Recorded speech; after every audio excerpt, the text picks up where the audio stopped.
Minister, to understand your officials to the meeting. And can I ask you to give your opening remarks, please? Thank you, Chairman. I want to thank the committee for the opportunity to be here today to discuss Brexit preparations and then the recent European Commission communication, which is entitled Towards a More Efficient and Democratic Decision-Making in EU Tax Policy. In relation to Brexit, the Government remains firmly of the view that the only way to ensure an orderly withdrawal of the United Kingdom is to ratify the withdrawal agreement as endorsed by the European Council and agreed with the British Government. The European Council has made it clear that it stands by the withdrawal agreement and it's not for renegotiation. The agreement, with its backstop provisions, is the only agreement on the table that provides the essential legal guarantee to avoid a hard border in any circumstances and protect the Good Friday Agreement in all of its parts. As a government, our focus remains on securing ratification of the withdrawal agreement, and we must also continue to implement our preparations for a no-deal scenario. On the 19th of December, the Government published its Brexit Contingency Action Plan, setting out its approach for dealing with a no-deal Brexit. Intensive work relating to the action plan continues right across government on a daily basis. As Minister for Finance, my objective is to protect the economic and financial interests of the state and to support the work of the Revenue Commissioner so as to minimise the Brexit disruption to trade to the greatest extent possible. My department is working within the whole of government approach and coordinating closely with its agencies who are developing and implementing plans and measures to protect our economy. I very recently met with the Chief Executive of the NTMA, the Chairman of the Revenue Commissioners and the Deputy Governor of the Central Bank on these matters. All are engaging closely in the overall whole of government preparations, and they are confident that they have both appropriate contingency plans in place to do everything possible to limit the inevitable disruption to consumers and trade in the event of a no-deal Brexit. However, it is not possible to eliminate all risk in a no-deal scenario. Any Brexit will be negative and a no-deal most of all. Not all issues are within Ireland's direct control. This is not, I should emphasise, to avoid responsibility, but it's to be frank and to be open. This is an exercise about the limitation of different degrees of damage. The Government is working actively at EU level, and the EU will be taking a number of unilateral, limited and temporary measures in areas such as air transport, for example. However, it is very important not to pretend that there can be what some in the UK are now calling a managed no deal. No such thing exists, and from the EU perspective, we need to be very careful not to put at risk the benefits of the withdrawal agreement, and in particular the transitional arrangements and, of course, the backstop. Last week, following discussion with Government, I issued an initial assessment of the economic and fiscal impact of a no-deal Brexit. The new analysis is based on an initial application of the latest UK estimates from the National Institute of Economic and Social Research, which is the UK equivalent of the ESRI. Brexit, in whatever form, is a historic challenge for Ireland, and the implications for our economy will be disproportionate relative to the rest of the EU. While my department's central economic and budgetary planning scenario remains an orderly Brexit, based on the UK leaving with a transition arrangement in place, the risk of a disorderly Brexit has increased in recent weeks. In a disorderly exit scenario, while in aggregate terms the economy is likely to continue expanding, the pace of growth would be significantly lower than is currently expected. The initial assessment by my department suggests that the level of economic activity will be around 4.25 percentage points lower than our existing trajectory over the medium term, and will be around 6 percentage points lower compared to a no-Brexit scenario. The reduction in the pace of growth will have negative spillovers to the public finances and to the labour market. The headline deficit could deteriorate by nearly a percentage point of national income in the short term, and in terms of the labour market, the unemployment rate would increase by an estimated 2 percentage points relative to budget 2019 projections. As earlier research from the Department of Finance has shown, the most adverse impacts are likely to be felt in agri-food and indigenous manufacturing sectors. The more comprehensive assessment by the Department of Finance and the ESRI will be published later this quarter. This output will be incorporated into the Stability Programme update due in April. I want to recognise that these estimates may not capture the full impact and the figures could be conservative. Indeed, the impact in certain exposed sectors and regions could be worse than the average.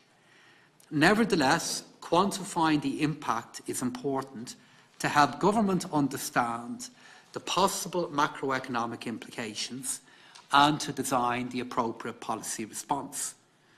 Of course, it's important to point out that Ireland is facing the challenge of Brexit in a robust economic position with the highest national income growth in Europe and record employment levels.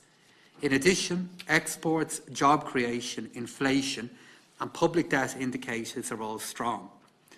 This strong performance will provide a better and stable platform for the external challenges that lie ahead, and we have already taken many actions, much of which is supported by long-term planning through the National Development Plan and the National Planning Framework. On financial services, my department has been working closely with the Central Bank on planning for Brexit. The Central Bank has statutory responsibility for financial stability. It's working closely with financial services firms to ensure they have contingency plans in place for the end of March and that they're adequately prepared to cope with the possible effects of Brexit with as little disruption for consumers as possible. In terms of financial services, the Department and the Central Bank has stressed that responsibility for contingency planning remains with individual firms. On the basis of its ongoing work, the Central Bank has been able to provide assurance that while some level of market disruption is inevitable, the financial system as a whole should be resilient enough to withstand a hard Brexit, and the most material cliff-edge financial stability risks arising from Brexit may have been largely mitigated.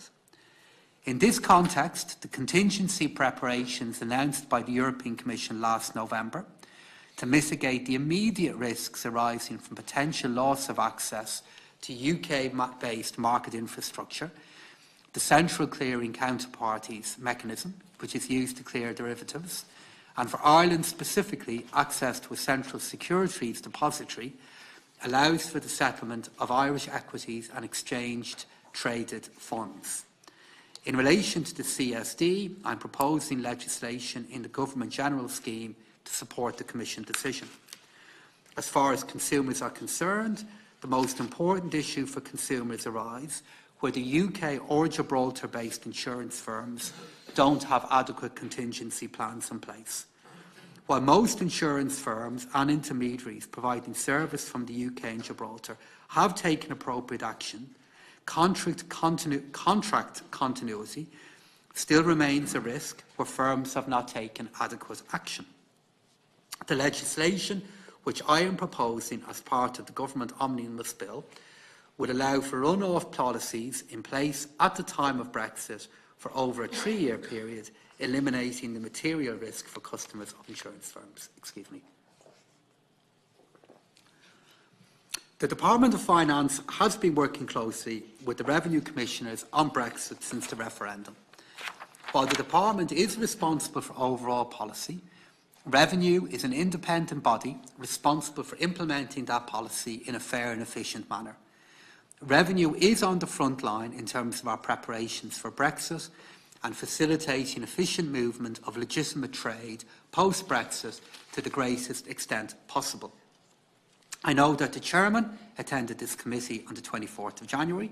He outlined the work, he outlined the scale of challenge of the very significant increase that can be expected in traders who have to deal with customs formalities for the first time, leading to an estimated tenfold increase in customs declarations, the complexity of issues relating to the land bridge, and the challenge for government agencies, including revenue, in putting the necessary arrangements in place. The Chairman outlined to the committee the very significant programme of work. I know he made reference to ICT, he made reference to staffing, he made reference to outreach to business, all of which has been done through either trade representative bodies, events or seminars. However, a no-deal Brexit will be a very serious challenge for our traders. I am, however, satisfied that the Revenue Commissioners have been working very hard and will continue to work hard to ensure they are prepared to facilitate the efficient movement of legitimate trade to the maximum extent possible in a no-deal scenario. In terms of legislation, the draft Omnibus Bill, known as the Miscellaneous Provisions Bill of 2019, was published on the 24th of January. It calls out particular areas that need to be addressed urgently. Part 6 refers to legislative amendments that are proposed for income tax, capital tax, corporation tax and stamp duty legislation in order to ensure continuity for businesses and citizens in relation to current access to certain taxation reliefs. Part 7 refers to what I mentioned a moment ago in relation to implementing the European Commission's equivalence decision under the Central Securities Depositories Regulation. Part 8 includes legislative measures for a temporary run-off regime, and I look forward to working with colleagues in the Oireachtas and all members of the Dáil and Seanad to ensure the necessary legislation is in place before the 29th of March. Finally, turning to the second item on the agenda, the launch earlier this month by Commissioner Moscovici of a Commission communication entitled Towards a More Efficient and Democratic Decision-Making in EU Tax Policy. It sets out a roadmap which aims to start a debate around changing the system of voting for tax files from unanimity to QMV. At this point, we should reflect what has been achieved on tax issues at EU level. Since 2015, 21 different measures, an average of one initiative every 3 months. This is evidence of progress being made.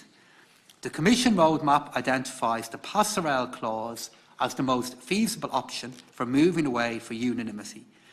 This provides that the European Council could unanimously decide to move an entire policy area, a part of a policy area, from unanimity voting to QMV.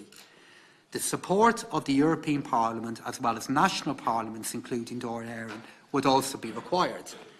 This is a hugely sensitive suggestion for many member states, including Ireland, as any move to change the voting method used for tax files would reduce member states' sovereignty. So given the large volume of important agreements reached at EU level on tax issues, I don't see the need for or merits of any proposal to move away from the requirement of unanimity. To conclude, regrettably, the UK leaving the EU means that some things are going to change. Planning for this change has taken place on a whole-of-government basis. No future relationship will be as good as the status quo. Membership of the single market and the customs union is a core element of our economic strategy. That won't change. Ireland will remain an active and enthusiastic member of the EU. We're committed to working with the European Commission and with our EU partners to ensure the closest possible relationship between the EU and the UK. In terms of taxation, the same principles applies. It is our view that all member states working together for the benefit of the whole Union is the way to achieve the best results and real tangible progress. Thank you, Chairman, and I look forward to your questions. Thank you very much, Minister. I'm aware that your officials were informed of the possible questions on the National Children's Hospital and the nurses' strike. I don't know whether you want to add anything at this stage. At this point, Chairman, and I'm happy to be guided by questions. Yeah. Okay, and you might comment on when you are taking questions on the today at lunchtime Minister Howland suggested that when he was Minister, he received weekly and monthly reports on sensitive projects that may have overrun. So you might comment that later on. Deputy McGrath. Thank you, Chair. I'd like to welcome Minister Donoghue and his officials, and thank you for the opening statement. If I can start with Brexit, Minister, and to acknowledge the publication last week of the forecasts of what a disorderly Brexit might look like for the Irish economy. And can I ask you, do you accept that in reality the impact could be far worse and more adverse for Ireland than set out? You've acknowledged that the figures may be conservative, but the one thing that's very difficult to quantify in any economic model is the whole issue of sentiment and confidence. And in a disorderly Brexit scenario, surely it's the case that the likelihood of investment decisions being stalled, confidence being damaged. You've acknowledged that there could be regional variations, so areas that are heavily dependent on agri-food, on indigenous manufacturing, for example, are likely to be far more affected in a negative sense than Dublin, for example. So do you accept that the impact in a disorderly scenario could potentially be worse, and perhaps even significantly worse than the economic model has predicted? Yes, Deputy, when I was publishing these forecasts last week, I emphasised that all of these are based on economic forecasts that in turn are coming out of information that's emitting from the UK. There are two things in particular that we cannot take account of, Deputy.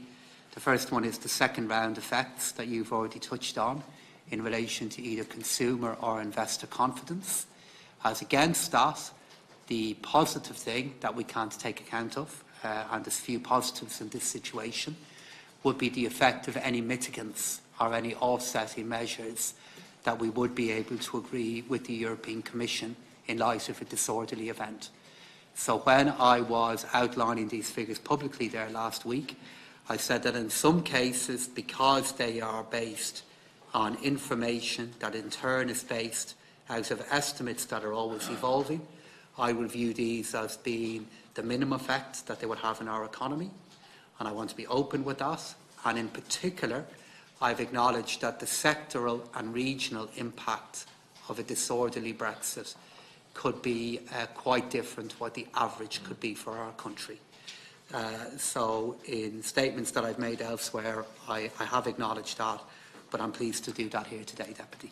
Yeah, so just to clarify, you used the word minimum there, so what you published last week you would regard as the minimum impact on the negative side of a disorderly Brexit? Based on the information that is currently available to me. Okay. And in terms of how I would look to move this forward, Deputy, is as further information on models emerge from the UK, I will use that as an opportunity to update these forecasts again when I get to the Stability Programme update in April. Just to kind of emphasise the final point with you, if you were asking me to forecast what do I think is the effect of a recession in the UK on the Irish economy, we have ample experience of those kind of economic events in economic history and in economic forecasting. The event that I'm being asked to predict the effects of on is something that has not happened before.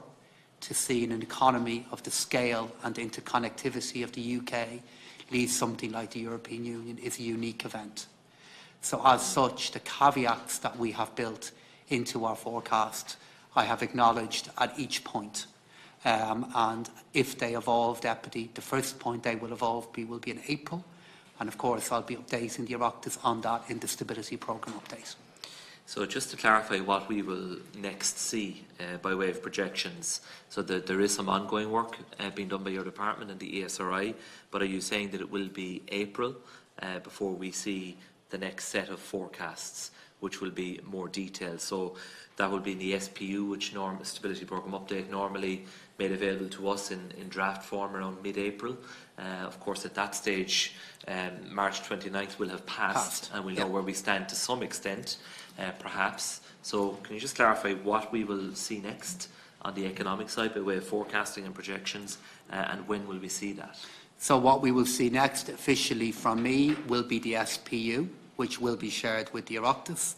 The Department of Finance, in conjunction with the ESRI, is also doing work at the moment and they will publish that work as well, and I believe that work is on track to be done by the end of the first quarter of this year. But I wanted to share the information that's available to me now. Okay. So in essence, you're saying nothing further pre-March 29th, either from the department by way of its joint exercise with the ESRI, or indeed by way of the SPU. What we have now is what we have by way of the department's best estimates of the impact of a no-deal Brexit. That's correct. correct. Okay. Can I ask you, Minister, in the context of the backstop and in the context of the fact we are only 7 weeks away from March 29th, are there discussions underway in the background? I don't expect you to go into any detail, but discussions in the background between your department and the government generally with the European Commission in relation to that scenario, that doomsday scenario of a no-deal Brexit, and the expectations that the European Commission would have in respect of adherence to the Union Customs Code, for example, and the requirements they would be imposing on our revenue as the national agent of that code. Have those discussions happened, or are they ongoing? So I think the Chairman of the Revenue Commissioner gave an update on where we are with the preparation of the implementation of customs policy if we got into a disorderly Brexit scenario. And there are representatives and officials. Skillfully avoided it. But well, I mean, what we are planning for, and what we are able to, what is part of scenarios that we are willing to implement, which is how we would manage things on an east-west point of view. I believe he gave you an update on all of that, which I'm happy to go through again. And now we are having engagement. The European Commissioner are here at the moment and having a discussion regarding how we would implement and deal with different scenarios that could develop in the future. But I think it's important for me to be clear with you, Deputy, that in any of those discussions, we are not engaging in or planning for the implementation of infrastructure on our border. I think Deputy Doherty asked me that question the last time I was in front of you, and that answer has not changed. That is, in my view, if the events of the last number of weeks have shown anything, they have shown the need for a legally operable backstop, and that continues to be the basis of engagement that we are having. Sorry, there's a vote in the door for anyone who wants to attend, but I'm going to continue with the meeting. And has a reassurance been given by the European Commission in respect of what expectations they would have of what Ireland would need to do in that disorderly Brexit scenario? Well, the Commission have said publicly that, and this was reiterated by the President of the Commission, President Juncker, that they do not want to see the development of a hard border on the island of Ireland, on our border. But as the Taoiseach has said, and I have said myself now publicly, in the event of a disorderly event taking place, we would then have to engage in a period of negotiation and engagement with the Commission and the UK regarding how that would be delivered. And look, as I make that statement to you, I want to put that in a logical context. This is the very reason why we have been negotiating for a backstop in the first place and negotiating for a withdrawal treaty. So it's only logical if, for reasons beyond our control, the backstop was no longer to be operable. Our objective is unchanged, but we would then have to engage in a lot of work with the Commission and the UK regarding how that would be delivered. Sure. Just moving on to the Children's Hospital, Minister, you are the guardian of the public purse as such, sitting around Cabinet table. So in April 2017, you collectively signed off on a tender of €983 million for the build cost of the National Children's Hospital. It would appear that sometime around from June onwards in 2018, the statutory board set up with responsibility for delivering the hospital learned that the cost was going to be higher, and over time they learned it was going to be significantly higher. It would appear the Department of Health, the HSE, the Minister for Health were not informed of that until late August of 2018, and that you as Minister for Public Expenditure in charge of the purse strings learned of it in November 2018.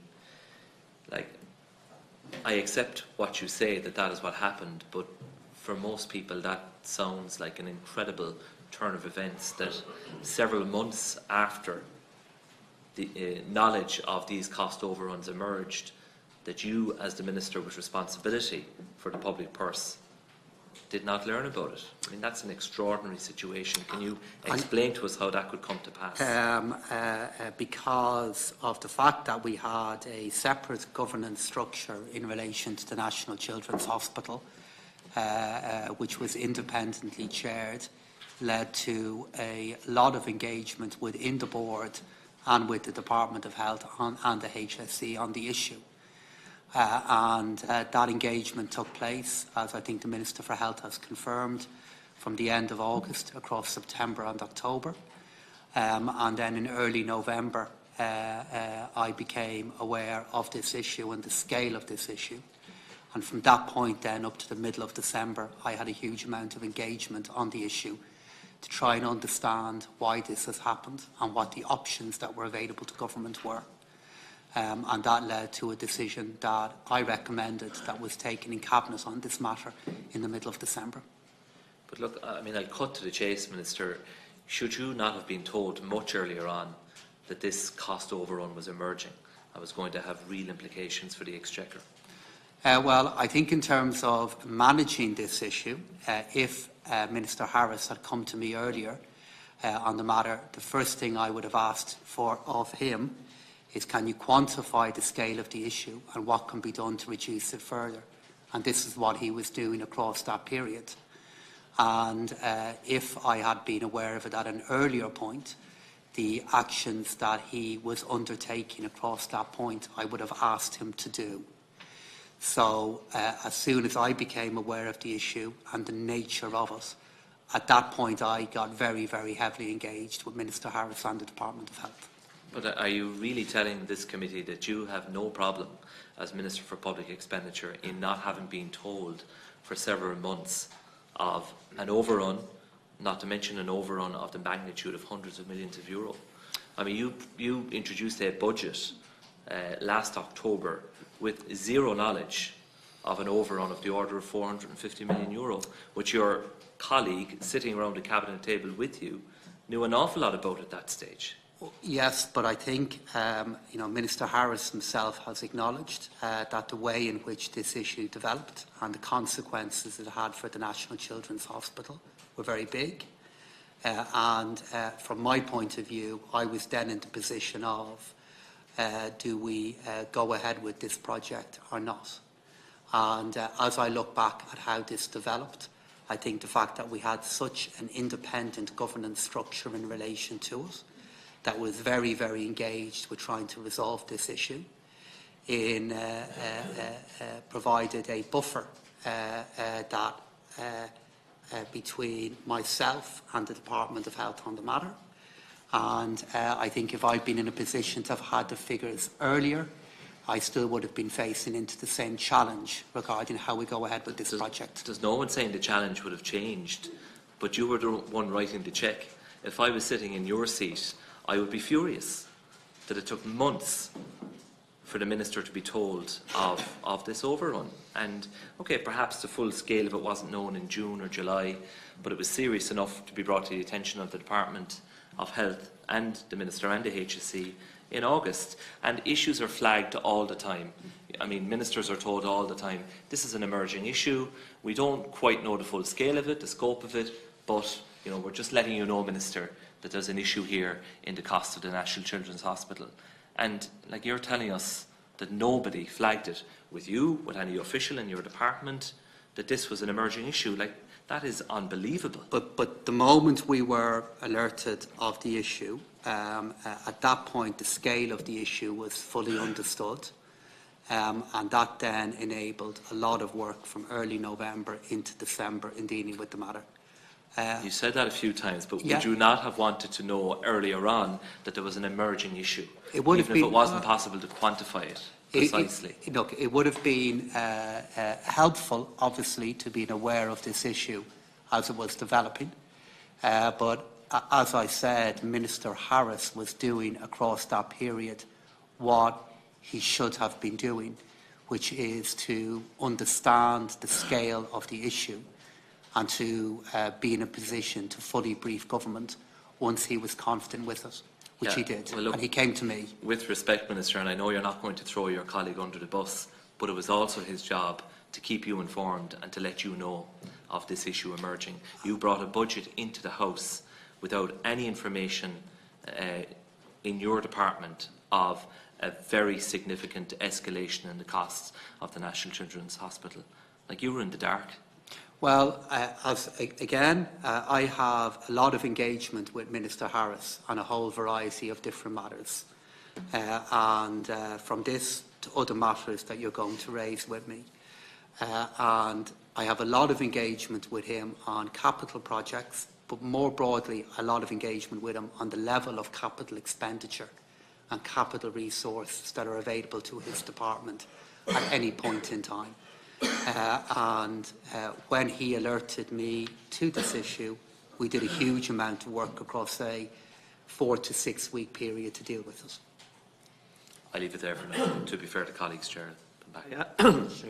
After your opening statement, Minister, I asked, would you comment on the remarks made today, excuse me, by Deputy Howlin, where he said that he helped to design that department and that the purpose of it was to be the sanctioning authority, and that on a weekly or a monthly basis, depending on how sensitive the project would be in terms of issues arising, that the Minister would be informed. I just think that you need to clarify that, or your position in relation to that statement. And was there someone on the board from your department? So in relation to each of those questions, I meet the capital team within my department regularly, and they update me on various matters that develop. It was through engagement that happened between the Department of Health and the Department of Public Expenditure and Reform in early November that we became aware of this issue, and then were active on it. In terms of your second question, did I have a member of my department on the board? The answer to that question is yes. And nobody told anybody, really? So like from August, is that right? So I'm trying to pick up on sure. the timeline that Deputy McGrath set out, and it was seen to me that there was a total collapse of sharing of information, you know, in the context of the huge overrun. That there was a problem within the Department of Health, within your department and this board, in the context of informing the Minister. So I met my colleague, who is a member of this board, to have a discussion with him in relation to his experience on the board, because I'm conscious of the fact now that his role in it has been understandably debated and questioned in the way you have, Chairman, which you're entitled to do. And from my meeting with my official who's on the board, who's Mr. Quinn, who's leads the Office of Government Procurement, his name has been mentioned elsewhere. He has informed me that across that period he could see from the summer onwards this matter being dealt with in the board of the Children's Hospital, and he could see engagement taking place between the Department of Health and the HSE on the board. So he felt and judged that his responsibilities as a member of the board were being discharged fully. And I have to say, in all of the engagement that I've had with him now over the last number of years, I found him to be a superb professional on procurement policy, who I know will have taken his responsibilities on the board very seriously. No, I have no doubt about that, Minister, but I would seriously question that an official from your department would not see the political consequences or the budgetary consequences of what was going on, and the fact that there seemed to be no real engagement with your department and health relative to the overspend or the overrun. So it does beg the question as to how government actually managed this system. of spend and the Children's Hospital. So, Chairman, what And is it shows up an awful lot of weaknesses. So, Chairman, what is different in the question you put to me is the engagement at that point was taking place between the National Children's Board, which Mr Quinn was a member of, and the HSC and the Department of Health. The board that he was a member of is an agency that was associated with those government departments, and he could see engagement and very heavy engagement underway between health, the HSE and the board that he was a member of. So all that was happening, the engagement was happening, and in conclusion of that then, I was then informed of this issue. Deputy Doherty. Yeah, can I just pick up on that point before I go to the wider and substantive issues of Brexit and the tax issue? You mentioned Mr Quinn, who's the Chief Procurement Officer in the Department of Public Expenditure, who served time on the board, but also was the chairperson of the Finance Committee. Isn't that correct? You stated in the past that he was there on a personal capacity. Is that correct?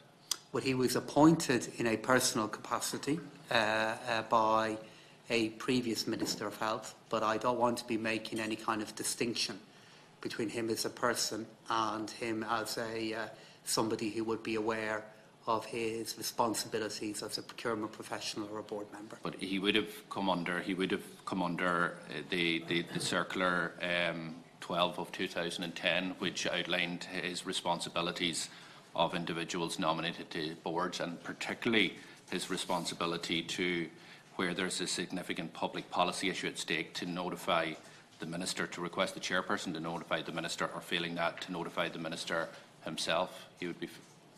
Yeah, so the answer, yes, he would have been subject to that circular, but then to put the answer of that question into context.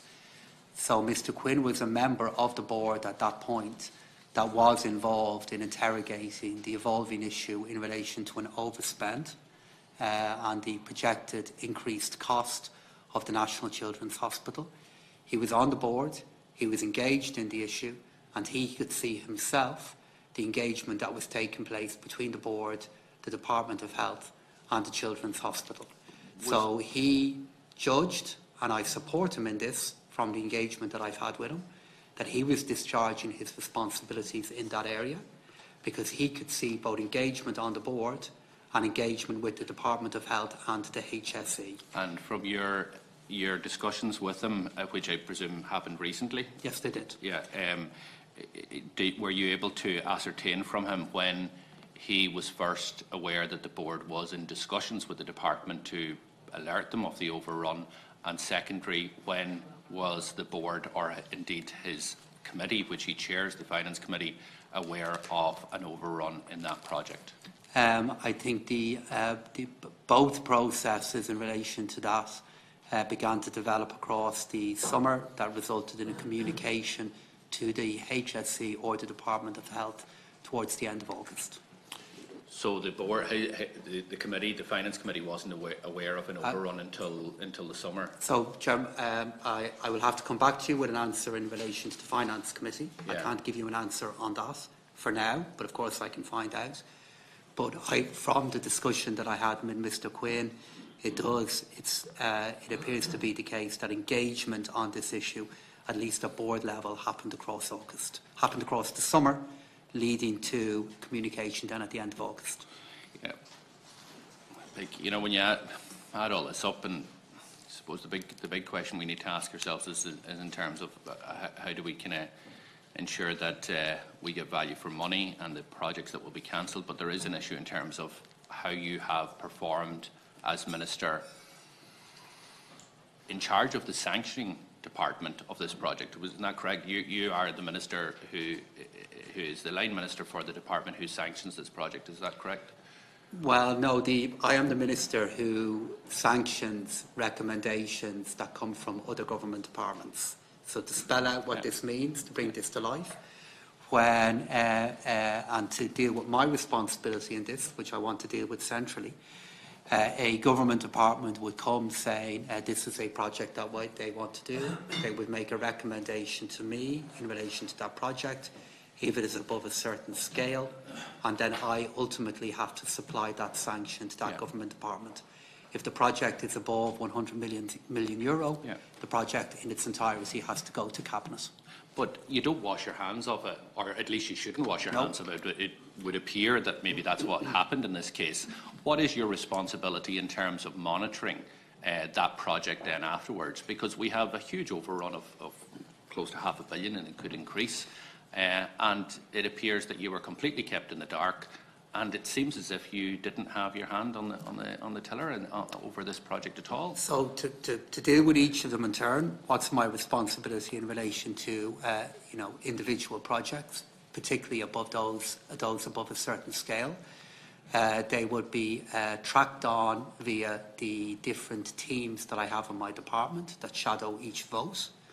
I fully accept my responsibility in relation to use of taxpayers' money for this or for any other project, Deputy.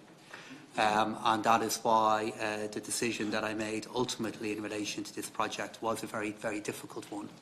Because as I became engaged in this issue, the choices that were available were very, very profound in relation to the future of the project. And I was aware that in making the decision to make more funding available for this project, which you are now questioning me about, that would raise questions regarding the future of the project and how it has been managed. This project was rare in that we had a separate governance structure for it in the National Children's Hospital Board, but in turn the reason why that was there, Deputy, was because of the number of other children's hospitals that are involved in this project, which you will know. But to be clear, responsibility in relation to the use of taxpayers' money, regardless at what point of the process I am involved in, is my responsibility. Yeah, and I'm not looking at the wider general stuff in terms of the use of public money. What I'm trying to delve into here is what was your specific responsibility, and you talked about that you had a responsibility to track this project. Now, for me, and I understand that maybe monthly reports were supposed to be given in relation to this project. So if you had a responsibility to track this project, your chief procurement officer knew months in advance that there was an overrun, didn't tell you, didn't tell the department. I'm not sure if you're tracking whatever way that took place. Did that flag that up? Your colleague in the Minister for Health was aware of this, didn't tell you, obviously didn't tell the department. Did your tracking processes pick that up? The Department of Health was informed of it. Obviously, your department or your tracking process wasn't that. So can you explain to us just, a €2 billion project or close to €2 billion project, how do you track it?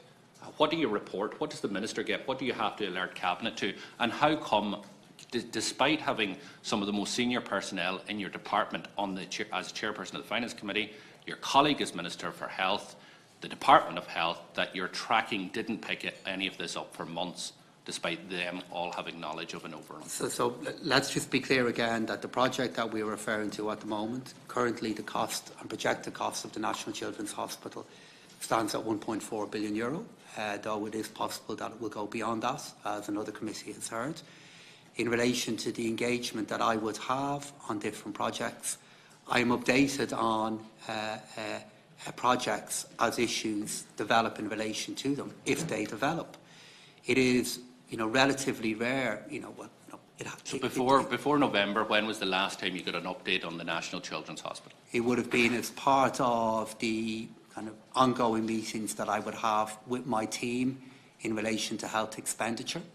And at no point in any of those meetings did I have an indication that there was an issue on that project. And and I concur with Deputy McGrath, if I was Minister for Finance, I would be absolutely seething. Because let's put ourselves back into the point in time when you became aware in November.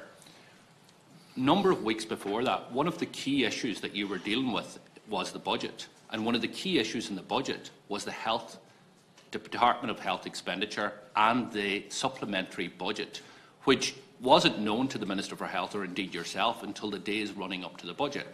So there was intense discussions between department and department, and I'm sure Minister to Minister, in relation to the supplementary budget and the budget for 2019.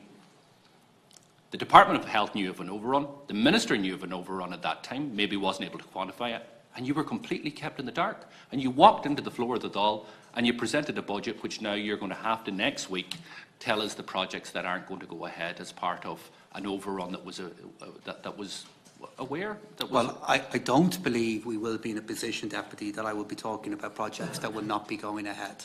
In the same time frame. To be completely clear, because what I will be in a position to talk about will be projects across 2019. And if I look at the total cost that is involved in the management of the National Children's Hospital, I'm very confident at this point that we will be able to meet the additional costs that are developing from the National Children's Hospital and meet specific commitments that we have next year for projects. So I believe we will be able to do that. And then in relation to the information that I had available to me, you know, when I became aware of this issue and the timings that I've already outlined to Deputy McGrath and the Minister for Health has confirmed, I became very heavily involved in the issue. I met the chairman of the board of the National Children's Hospital, and I had a lot of engagement with the Department of Health on the matter to see how it could be moved forward and resolved. Was it Minister Simon Harris that brought this to your attention personally? It happened in a meeting that took place on the 9th of November, and I don't know if it was the Minister for Health or one of his officials that made the information available. And shortly after that meeting, I got a phone call from my own team to let me know of the matter. And was this I'm trying to figure out, was there enough red flags in the department? Obviously there wasn't up until then, but was this a routine meeting? Was it a meeting instigated by the Department of Public Expenditure? Was it? It was part of routine and regular meetings that we have. Well, we have an agenda that is agreed at each of those meetings, and it came up then. And of course, when the issue developed then, and I was notified of it, I was under no illusion regarding the scale of this problem. Can I ask you, and I understand it as a colleague of yours, but are you surprised in your direct engagement with Minister Harris during the budget process and identifying the supplementary estimate that was needed for the Department of Health, that he didn't inform you of what he was aware of at that time, which was the largest capital project undertaken by this government was overrunning? I had an awful lot of engagement with Minister Harris on both current and capital issues. And if he had raised the issue with me at that point, I would have asked him to go and do what he was currently doing. And I think at all points in the process, he was doing his best to manage what was a very, very complicated and challenging project. Maybe, if I could put it like this here, just let's for 1 minute imagine that it was Shane Ross that was in charge of this project. What would you say to him? I think regardless of... I would say it would be very different, because there's a bit of back covering going on here. Seriously, like this is ridiculous. As a former Minister for Transport, I'm equally aware of some of the challenges that Minister Ross is facing. But regardless of the colleague, my attitude on this issue would be the same, which is a very, very serious issue has developed here. It meant that both the Minister for Health and I were left with very, very difficult choices. And it is something that there are already clear learnings from, but this is also a project that will be transformative for children's healthcare in our country, which you're not doubting. Nobody disputes that. And my final point on this, if you want to make a comment, is this.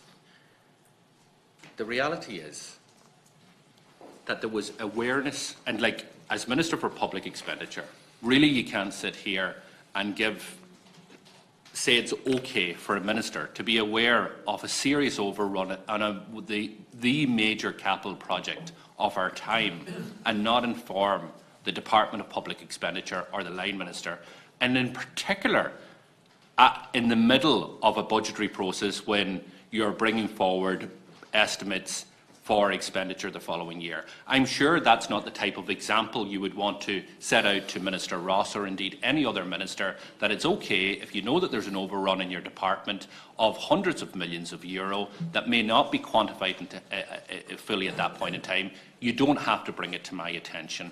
just go ahead and try and quantify it yourself, and when you've finished all of that work, you might bring it up in a routine meeting with my officials. That is simply not acceptable.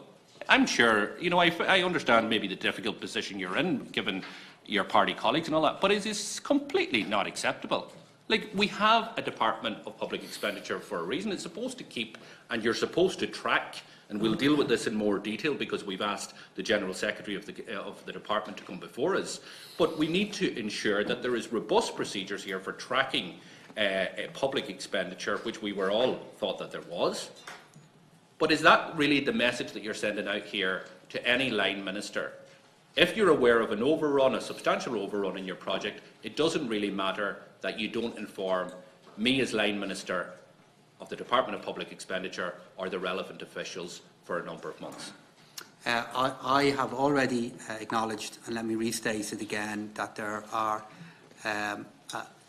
aspects of how this has developed and the effect and the consequences that it had for this project that there will be clear learnings from, that we need to look at how it needs to be done differently.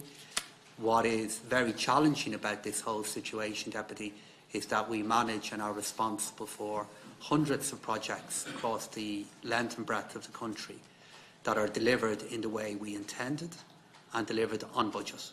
And we have a very significant issue that has developed with this flagship project.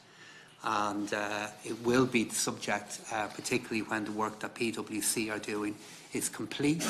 It will clearly be the subject of learnings regarding what needs to be done differently for a project of this scale in the future.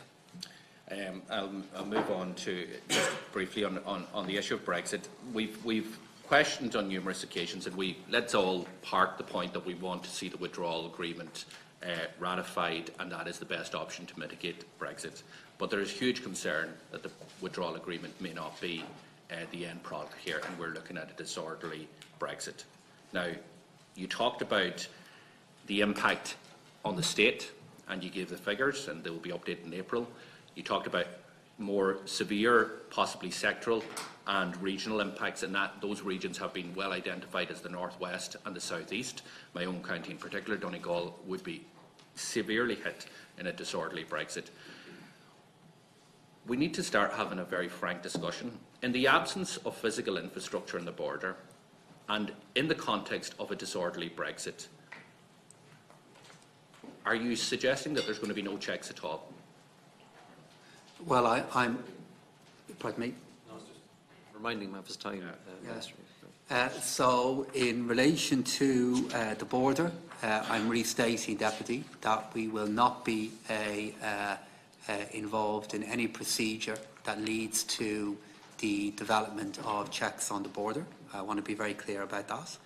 In relation to a disorderly Brexit event occurring, because the UK will become a third country, there will be checks in place for goods that are coming from the United Kingdom into Ireland, because they are a third country. But what if they come across the border into the state? What if they come from Newry to Dundalk or come from Strabane to Lifford? And that will have to be the subject of engagement that we have with the European Commission, Deputy, because in that case, the shared objective that the Commission, the UK and Ireland have regarding no infrastructure on the border to deal with this issue, we will have to have engagement with them to see how the movement of goods will then be managed. But is it the government's position? Can I just finally on this, and I appreciate the time, because the government are very clear that there will be checks coming into Dublin Port or Rosslare or wherever, you know, from Britain, but coming from the north into the state, whether it's into Donegal or elsewhere,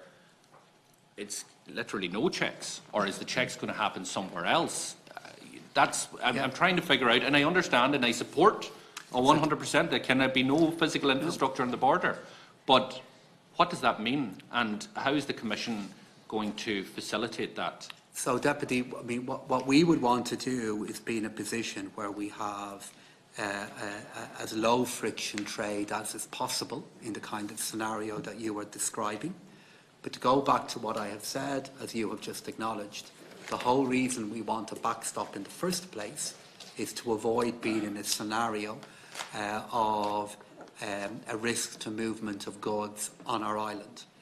So if we're in a situation of a disorderly Brexit and we don't have a backstop, There will be trade-offs, there will be choices that need to be made regarding how that issue will be dealt with. But I'm afraid at this point, Deputy, I can't confirm to you what they will be, because we will have to engage and work with the British Government and the European Commission. So what I can say at this point is that we want to be in a situation where we have as low friction movement as is possible in the context of a disorderly Brexit taking place. But for now, what we'll have to do then is engage in restate the process that we'll have to engage in with the Commission and the UK regarding how we would achieve that. Doherty, Senator O'Donnell. Thanks very much, Chairman. I want to welcome Minister Donoghue and his colleagues. Can I just take up on Brexit, Minister, and a couple of points. The impact that a hard Brexit would have, and I know there's further financial work being done by the RSI and your department. You make reference to that you speak about that tax revenues would be lower and expenditure would rise, and you're looking at the potential that the growth rates in 2019 could go to 2.7 from an estimate of 4.2, reduction of 1.5 and 0.85% from 3.6 in 2020. Can you quantify the difference between what you would believe the reduction in taxes and the increase in spending, where those areas would impact on? And you might couple that in the event of a hard Brexit. I read reports over the weekend that the European Commission might be looking at making supports available in terms of a hard Brexit. You might just give your commentary around that area, Minister. So in relation to the composition of taxes and spending that would be affected in a no-deal scenario, it would be from a spending point of view. I think the areas that would have the most immediate effect would be spending programmes that, for example, might be related to the consequences of people maybe not being in work or less work. So, for example, our social supports and Department of Social Protection spending programmes. In relation to the other area of spending, it would be then what kind of mitigants or what kind of changes are we putting in place to help our economy cope with the consequence of a disorderly Brexit. The most immediate effect I think we would face on a budgetary side would happen from a tax flow perspective. And within a tax flow perspective, I think it would be ones that are most associated with consumption, like VAT, in terms of what kind of engagement we've had with the Commission. Much of the engagement that we're having with the Commission at the moment is regarding, many of the different revenue, customs, transport issues we would need to engage with them on, and we're doing that. And we are having preliminary discussions with them in relation to,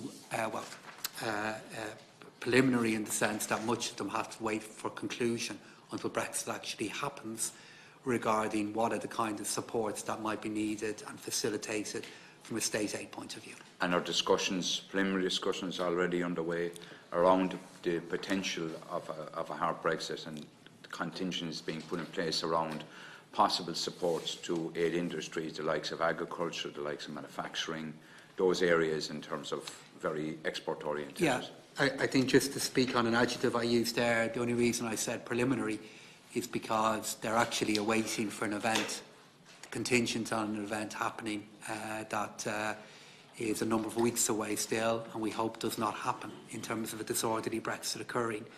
But we have had a lot of engagement, and in particular Minister Heather Humphreys has had a lot of engagement on this issue, and Commissioner Vestager has confirmed that the Commission stand ready to help on this matter, and I think Commissioner Hogan has done the same.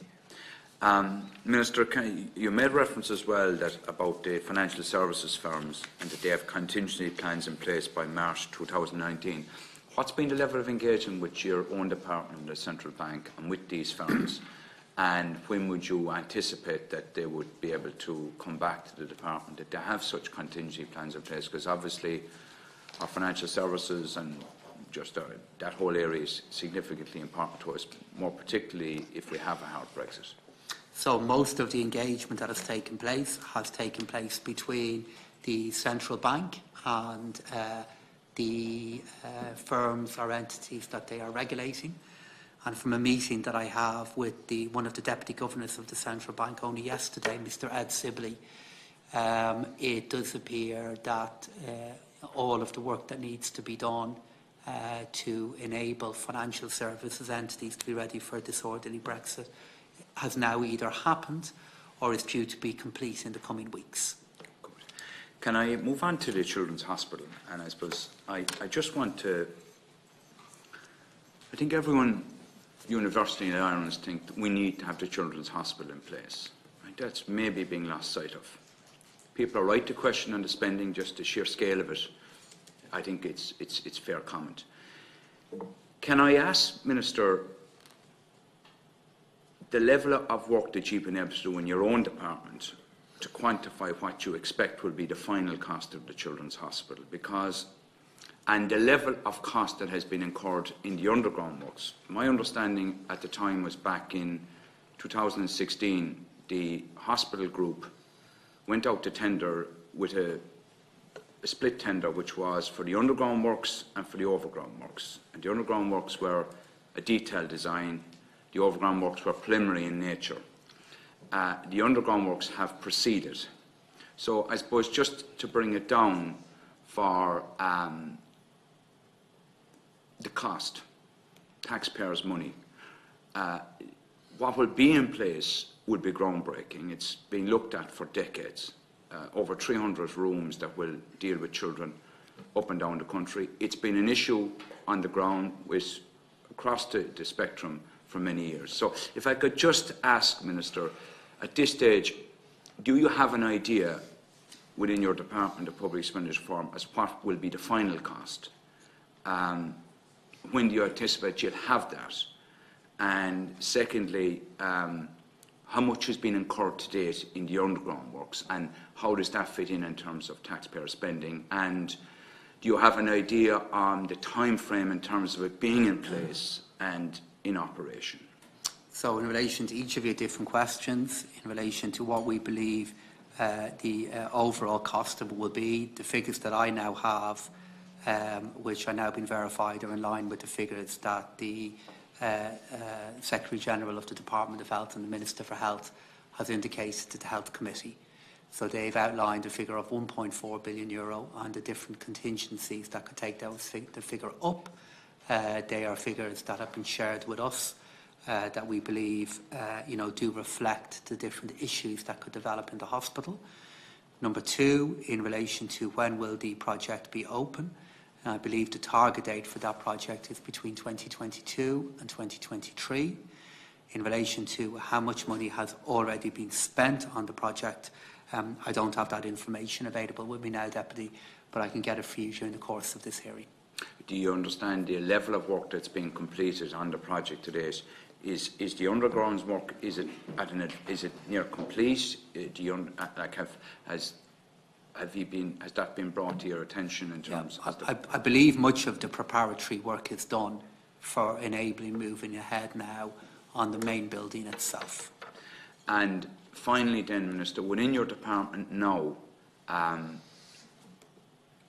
you satisfied with the level of engagement with both the hospital group, the Department of Health, the HSE, and what's in terms of looking at it into the future in terms of managing the project from your perspective in the Department of Public Expenditure Reform? Yes, I am happy with it now, and we have had a huge amount of engagement, as I've said on a few occasions in this hearing, on this matter now since the run-up to the Cabinet decision on the matter in December. And then the final question, you spoke there about contingencies. This 1.4 billion is expected to be the outcome of the project. Have you been able to, has the board come back, will say, outlining the likelihood of any particular contingency taking place? I think one of the issues around the project from a public perspective, and that we're being asked on the ground, is how much is it going to cost?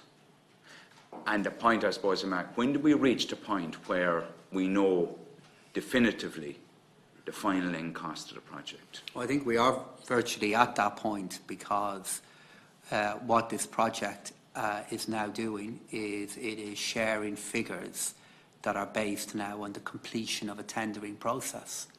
And because the tendering process has taken place, that has now yielded figures that have a high degree of certainty around them. In relation to whether there might be any further change in relation to them, I think that will be highlighted by work that PwC are now doing in relation to this matter. And is the tendering process, are all aspects of the tendering process at this stage concluded? Is there any further outstanding elements of tendering around the project at this particular point, Minister? I believe all of the tendering projects in relation to the hospital itself are now complete, but I know in the figures that have been shared that go up to €1.7 billion, there are different contingencies acknowledged in that. And within that tendering process, would I be correct in saying, Minister, that it's one particular contractor in terms of revised tenders? Would that be a reasonable summation of it? For the building, yes. Yeah. So it would be revised tenders with one particular contractor? Yes. And is there at this point in time, has a price been agreed on the tender? I'm trying to just, for the ordinary person out there, is there a cut-off point where a price has now been agreed with the contractor, who I think is BAM, am I correct, Minister? Mm-hmm. Who are BAM, that a final price has been agreed? Is this a fixed price contract? Is it a project with a built-in element of contingencies? And I think really this project has to proceed. It's too important in terms of the health and well-being of generations to come. It's been flagged for decades. The government have taken on the challenge and have put it in place. So the question I'm asking is, to take out the, dare I say it, any element of ambiguity around it. As the contract itself at this point, is that a final price? Is it a contingent? How? So just to take the mystique away from it and distill it down into a project. Yeah, no, it's the final price in relation to the key building itself. But I know that the Department of Health have outlined a number of contingencies that are possible. But all of this is now taking place after a tendering process has concluded, and we have greater clarity on what the final prices are going to be. And the control of the tender process, was that with the hospital board, Minister? The control of the tender process, who will say put up the tenders? It was overseen by the hospital board. Okay, and so when it went up on we'll say the tendering website, e-tenders, was that put up by the hospital group? I don't know if it was put up by the hospital group themselves, but I know the entity who had responsibility for the delivery of the project and for all of the processes around it were the hospital board. But I want to make clear, though, because I know when people like me give answers like that to questions like this, yes, the hospital board do have responsibility in relation to it. But I want to make clear that I take responsibility for the final decisions that were made in relation to making funding available for the project. And then the final question, Minister, just to bring full clarity. The issue in terms of the further contingent that could be there, Minister, right? And I appreciate there's been a contract agreed, signed off for 1.4 million for the 1.4 billion for the main building of the hospital. Does that include underground and overground, or just the hospital building itself? I think by this point, underground and overground work is kind of been much, if not all, of the cost of that has now been captured in the process that is happening. My understanding is the different contingencies that have been outlined that have led to some speculation as to the higher costs going all the way up to €2 billion refer to further pieces of equipment or change that might need to happen to the building once it's built. And will they be, and in terms of full clarity around those contingencies, when do you get to a point where you know for definite or what actually will be incurred? Well, so the reason why they are contingencies is because we don't yet have clarity in relation to what the final cost will be. How each of those contingencies will materialise will depend on whether there's a procurement process underway in relation to each of them. But I am pretty certain that as a consequence of all of the scrutiny that is now understandably underway in relation to this project, that great efforts will be made to ensure that if there is confusion or lack of certainty in relation to a figure, that is ended quickly. And does that come as part of the PwC report, Minister? No, that would be led still by the board of the National Children's Hospital. Thank you. Thanks a lot. Thanks. Minister, maybe just to start with one question on the Children's Hospital.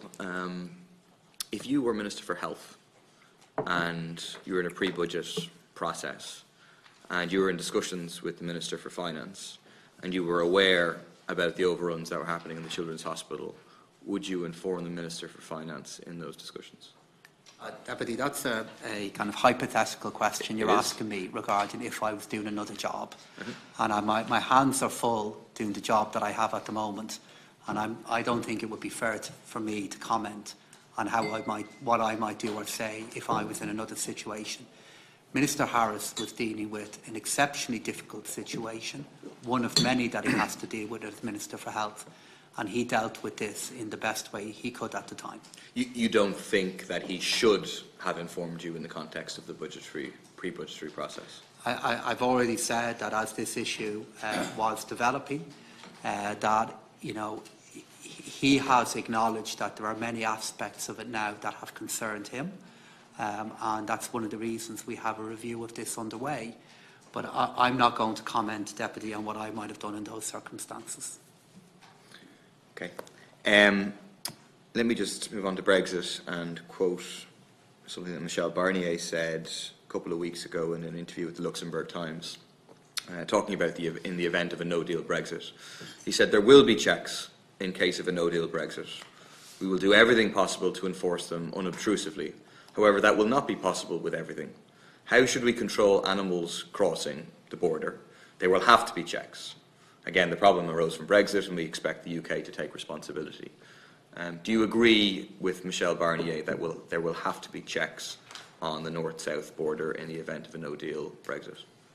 We've already made clear that in relation to the border, in the absence of an agreement, we will not be putting those checks in place. And in fairness to the European Commission and to the British Government, they've all acknowledged their committed to that objective as well. In terms of checks that I think are likely to develop, I've already said in dealing with the questions that Deputy Doherty put to me, that it is exceptionally, it will be the case that if the UK becomes a third country, that the goods that are taken into our country from there will need to be checked. But you're repeating a commitment that the government will not impose any checks on the border in the event of any sort of Brexit. We've made clear, and I've answered this question, I think, in this committee already, but I'm happy to say it again. The Irish Government have made clear that we will not be putting in place procedures or checks on our border. And the reasons for that, Deputy, transcend the discussion that we are having about economics or trade policy. I know the consequences of doing that would stretch all over our island and deeply affect the stability and peace that we have. And it's for those reasons the government continues to be clear in its objective. I agree with not participating in any hardening of borders, because I think it would be disastrous, not just economically, but in particular in terms of the potential impetus for a rise of sectarianism that it would provoke. But you are saying, I mean, you referenced earlier in response to Deputy Doherty that there would have to be engagement with the European Commission. Obviously, customs is a European competence. Yep. In those engagements, if the European Commission is of the view that the only way to meet the needs to protect the single market and so on would be for there to be border checks on the north-south border, you are clear that the government would say back to the European Commission, we're not going to be imposing any checks whatsoever, any hardening of borders. But the European Commission have been at the forefront of a process trying to avoid those checks taking place in the first place, Deputy. Sure, but this is like the interview with Minister Creed. If there is no deal. So let me deal with that by going back to the questions that I've dealt with from the rest of your colleagues. And I think I said this myself in an interview that I did earlier on in the week. In that kind of a scenario, we then have to engage in a further negotiation then that has three parties to it. Ourselves, the Commission and the UK, regarding how the consequences of a disorderly Brexit will be managed on our island. So I can't give you a clear answer as to what the outcome of that negotiation would be, because in a disorderly Brexit scenario, the consequences and challenges for the UK and Ireland would be great, and trade-offs would be created regarding how we deal with this situation. But that doesn't contradict, I mean, it sounds like it does, but I presume that you're saying that doesn't contradict your commitment that the government will not impose any hardening of border on the north-south border.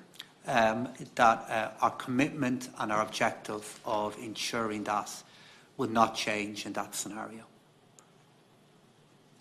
Will you refuse to be party as a government to any hardening of the border, as opposed to what your commitment or your intention is, or whatever, in the event of there being no deal and no subsequent deal, and pressure comes on from the European Commission that we need to protect the single market, etc., the government will continue to not agree to impose any hardening of borders? Is that accurate? Well, Deputy, that's the second hypothetical question you've put to me now. It's not hypothetical, because that's the current situation. We're a couple of months away, less. Hypothetical situations are sometimes the most difficult to manage here.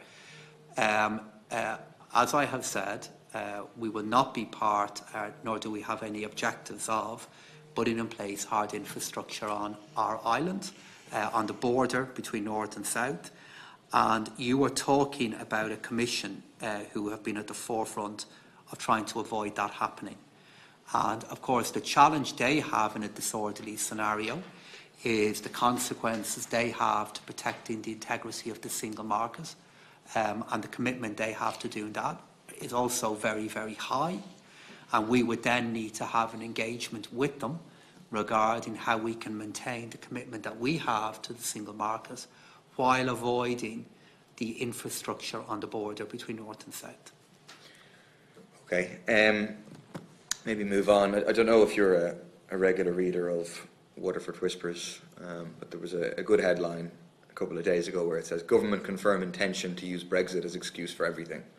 Can you understand why nurses would currently feel that that's a pretty accurate description of the government's use of the Brexit card? Well, I would imagine there are citizens and parts of our, and many, many different parts of the economy that are now understanding the effect that Brexit is going to have on all of our prospects.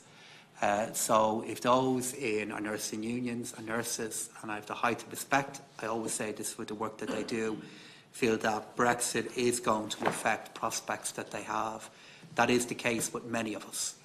And it will decisively shape decisions that this and future governments will have to take. Would you and the government not be better off to engage in meaningful negotiations with the nurses, including about pay, and give a commitment to pay parity and fundamentally to pay the nurses now, rather than to have another day of strike action on Thursday, have what looks like a very major protest in support of the nurses on Saturday, 3 days of strike action next week, 2 days of strike action the following week? Aren't you making a very serious mistake in trying to hold a hard line that will not be able to be held because of the weight of public support behind the nurses? But firstly, I acknowledge and understand the support that the nurses do have for reasons that we are all aware. And I understand how popular their cause would be at the moment because of the care and professionalism that they show at all times. But you're able to talk about the nurses in isolation, Deputy. I'm not. So the moment any move is made in relation to one part of our civil and public service, every other part of our civil and public service will expect the same. And it is for those reasons that I'm saying that we can only move forward in a way that is consistent with the overall wage agreement that we have, that I'm trying to protect. Because a change for one public servant is something that would then be expected by all. You won't be able to sustain that position. As public support goes from passive to being active on Saturday, the weight of pressure on the government to concede in favour of the nurses, because other workers precisely see that these issues are related. I don't see them as unrelated, but other workers also feel that they need a pay rise, that their pay is not keeping up with cost of living increases, in particular accommodation. And so won't you ultimately be forced to make a significant offer and, for example, to sit down and talk about pay, which the non-offer of negotiations last night didn't even include? Well, as the Taoiseach has said, I mean, at a point, a way will be found to resolve this issue. And I have much experience of how these issues have developed in the past, and I have always seen a way to have them resolved, and I expect that the same will happen here. But the challenge that we will face, and I know this isn't a concern for you, Deputy, because you want to see all public servants have their wage increased, and you and I have debated this before, is what will be the financial consequences of this, and will we be able to have another collective wage agreement again? And in terms of the agreement that I'm trying to protect, I mean, it's worthwhile bearing in mind that the agreement that we have here at the moment means that if you look at the cause of wage restoration, which you and others have championed, it does mean that by the end of this agreement, anybody who is on a salary of up to €35,000 is now earning more than they were in 2008. And it means that anybody who's in a salary of up to €50,000 will now have their wages fully restored by the end of 2019. And that's the kind of change that you and others have championed and looked to see happen. And that's what this wage agreement is delivering. So therefore you can understand, Deputy, why I'm so eager to ensure that we protect it, because what will then happen is, if there is a change here for nurses, is every other group will then say, well, if we don't get the same change, we will then feel the need to, to take action against the government to make that happen. And when your public sector wage bill is anywhere between a quarter and a third of total expenditure, given the government department that you're talking about, the consequences of that for how we look after our national finances are huge. I mean, you're currently spending hundreds of millions a year on agency staff in nurses. The department, the government, agreed to pay off junior bondholders who supposedly were burnt in Anglo just before Christmas to the same amount that it would cost to pay the total claim of the nurses. You obviously have no interest in getting the Apple tax money, and so you are making choices, and those choices are not to pay public servants, nurses, etc., what they deserve, what they need to survive, what I think most people agree they should be paid. Instead, it is to protect the interests of the 1% in this country. So if you just look at each of the claims you've made there, firstly in relation to the Apple money, that money isn't our money. It's not our money. And I think you're taking a court case to try and make sure it's not our money, in fairness. Given the charges that, and what we think we have learned from the past about not wanting to spend money we ultimately might not end up having, that €14 billion, if in the circumstances that, for example, we were to lose the case, every other country, well, many other countries across the European Union and the world would come looking for that €14 billion. So you know, Deputy, it's not open to me to spend it, because you understand what would happen in the event of us losing that case. In relation to the bondholders, yes, you're right to say payment was made to those bondholders after everybody who was of a higher up the creditor hierarchy was also paid. And of course, you'd also be familiar with the successful efforts that there have been to try and get money back from the different issues that we had to deal with in the context of the collapse of our banking sector. And you're aware of all of that, but I know those these are bondholders charges. didn't get any burnt at all. I know They got these full are charges recovery. that are easy to make, but of course, across the same time period, no depositor lost any money either. I'm sure you would have been concerned if during the crisis period we had been in a situation where people who have money in banks, who had no ordinary depositors, had lost money as well. And in every one of those cases, what you were referring to is one-off amounts of money that ultimately you are saying should be used to fund ongoing wages. We've been down this path before, Deputy, and look how it turned out. Well, that brings me to my final question then, because you know, of course, Minister, that I'm not just in favour of these one-off amounts. I'm in favour of, for example, increasing the amount of revenue we bring in through corporation tax. I'm in favour of increased income tax on high earners, etc. They're ongoing. But I note that the Minister and the Government, and I can understand in terms of how these dynamics are going to play out post-Brexit, are very concerned about now issues of sovereignty. And I'm concerned about issues of sovereignty as I interpret that as the right of elected bodies here to decide on matters that happen here. But why does the government's concern about sovereignty only ever get expressed whenever you're talking about the potential for increased need for taxation on big business? You never were concerned about sovereignty in terms of the fiscal treaty, which you were in favour of, and clearly involved a restriction of sovereignty and a transfer of powers away from the national parliament here to the European Commission. You weren't concerned about it in terms of the Maastricht Treaty, which I presume you were also in favour of. You weren't concerned about it in terms of the Troika programme. Why is sovereignty, the green jersey, only ever rolled out whenever it's possible that big business, multinationals will be faced with increased cooperation, as opposed to when it comes to increased demands for austerity, restrictions on public service spending, and so on, are made by the European Commission or are structurally changed through things like the fiscal treaty? I hear arguments in relation to sovereignty are articulated a lot of the time in different issues that I'm involved with.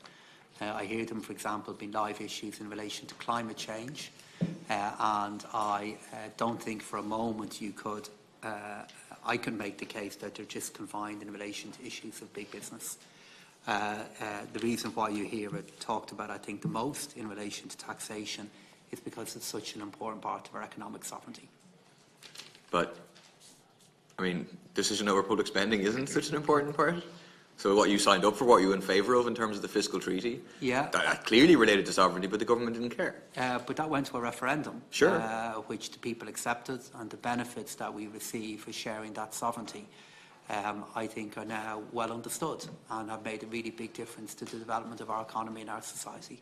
Whenever the fiscal rules are responsible for us not being able to use the money that we have to build housing, the excessive deficit, excessive deficit procedure, the fact that we have this money in terms of the pension reserve fund and so on, and we can't use it because of one of the fiscal rules, do you think that's a good thing? Well, but what the fiscal rules allow us to do is they allow us, with taxes that we raise, to spend it in ways we see fit.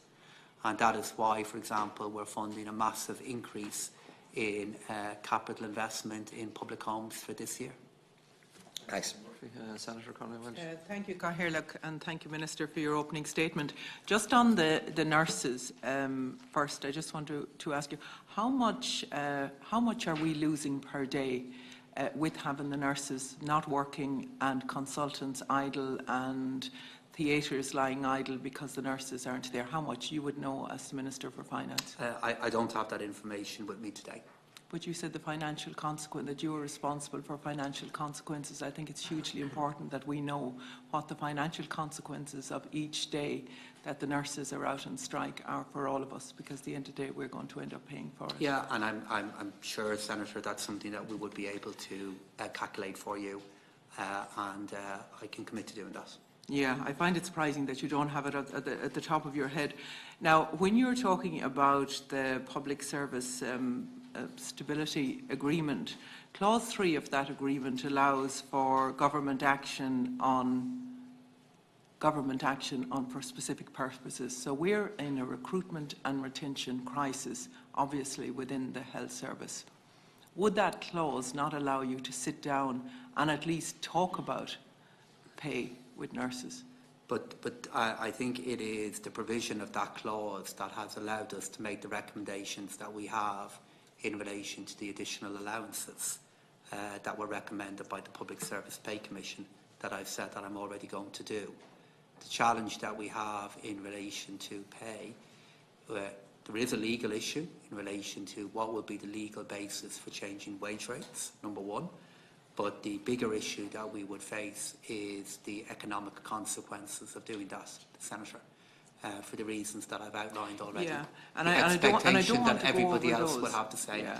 No, but when you take pay I'm just off the answering, repeating a key answer to your question. But when you take pay off the table, you see, you have the situation with nurses where they have to build up time, and they build up time in lieu because they cannot get out because there aren't sufficient staffing there for them to be released, and they end up having maybe a number of hours each and every week that they cannot take, so that they're working for free. So they are subsidising the health service, if you like, above and beyond their 39 hours. Surely that's in relation to pay, that's connected to the pay issue, and that links into the recruitment and retention crisis that we're trying to address. Yes, you're correct. The number of hours that people do or do not work, of course, then does feed in to the effect that pay policy can have on anybody. That's correct. In relation to the assertion that you made there about recruitment and retention and the description that you have of it there as a crisis, I will go back to the learnings and conclusions of the Public Service Pay Commission report, which I accept, that said we do not have a generalised recruitment and retention difficulty, but it acknowledged that we do have challenges within some sectors and within some hospitals. And that's why we have made, and I've accepted the recommendations in relation to specific allowances. I'm not going to spend further time on that, but you know it needs to be sorted sooner rather than later. And I think the committee here really would need to know the daily figure for what the financial consequences of the nurses' strike is. Now, just going on to the children's hospital situation, I think the reason why people are so angry is that it's one in a whole line of procurement failures, and people have lost confidence in those, including yourself, who are managing the procurement process and continue using the procurement model that has led us to so many failures. Some of those failures are like the whole Carillion situation that we have here, that we examined within the committee here, the national broadband situation, the jobs path situation that's been discussed in the Dáil later on this evening, where we have spent around 100 million on private companies that were engaged, that we never saw what the contracts were, that led them to be able to bring back thousands of vulnerable job seekers again and again and get repaid for them, costing citizens, each job over €3,000. It's all of these things put together that I certainly don't have confidence in the procurement processes. And I wonder how much more is happening beyond what we've even had sight of, how much more money is being wasted in this country. And then we compare that to the procurement rules for the smaller community organisations, the rural affairs organisations, the local authorities, where they cannot buy a packet of biscuits without going through a rigid procurement process. So I just want to ask you, firstly, what would you do different in terms of the National Children's Hospital if we were 18 months out from now, or 12 months before now? What would you do different as the person where the buck stops? And will you change the procurement models that are being used because they aren't serving us? So I disagree, Senator, with the claim that you have regarding our general procurement policies not working. I think where we may differ is I don't think you envisage a role for the private sector at all in delivering projects, but I do.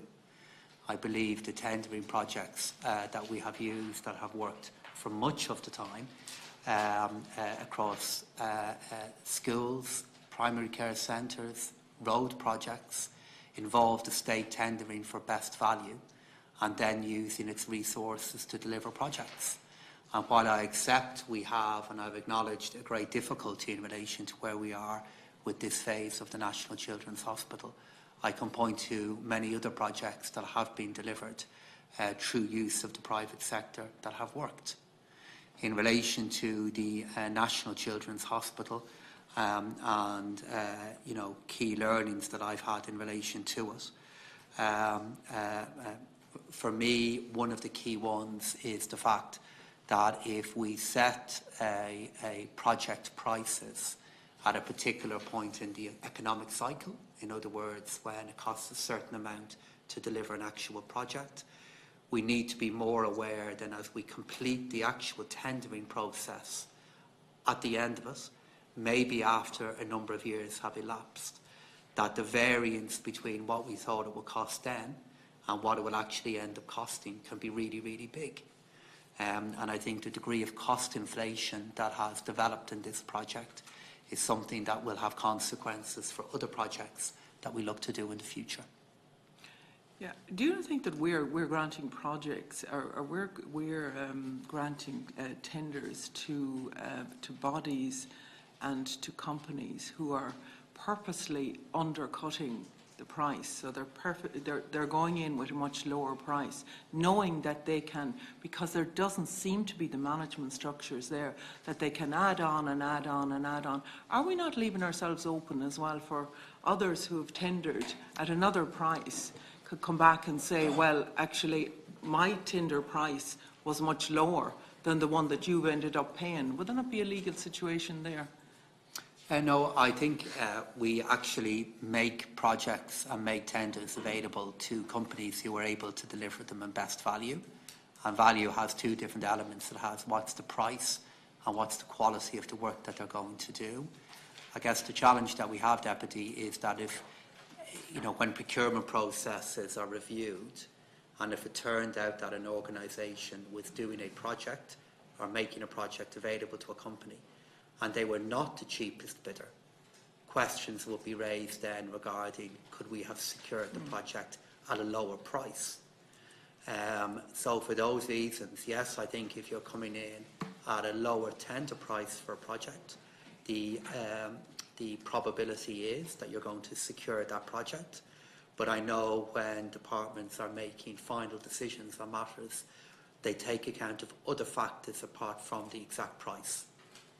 Yeah, I just think that the matrix that they're using is obviously not. Do you not think that we're losing money, we're wasting money hand over fist with a lot of these projects?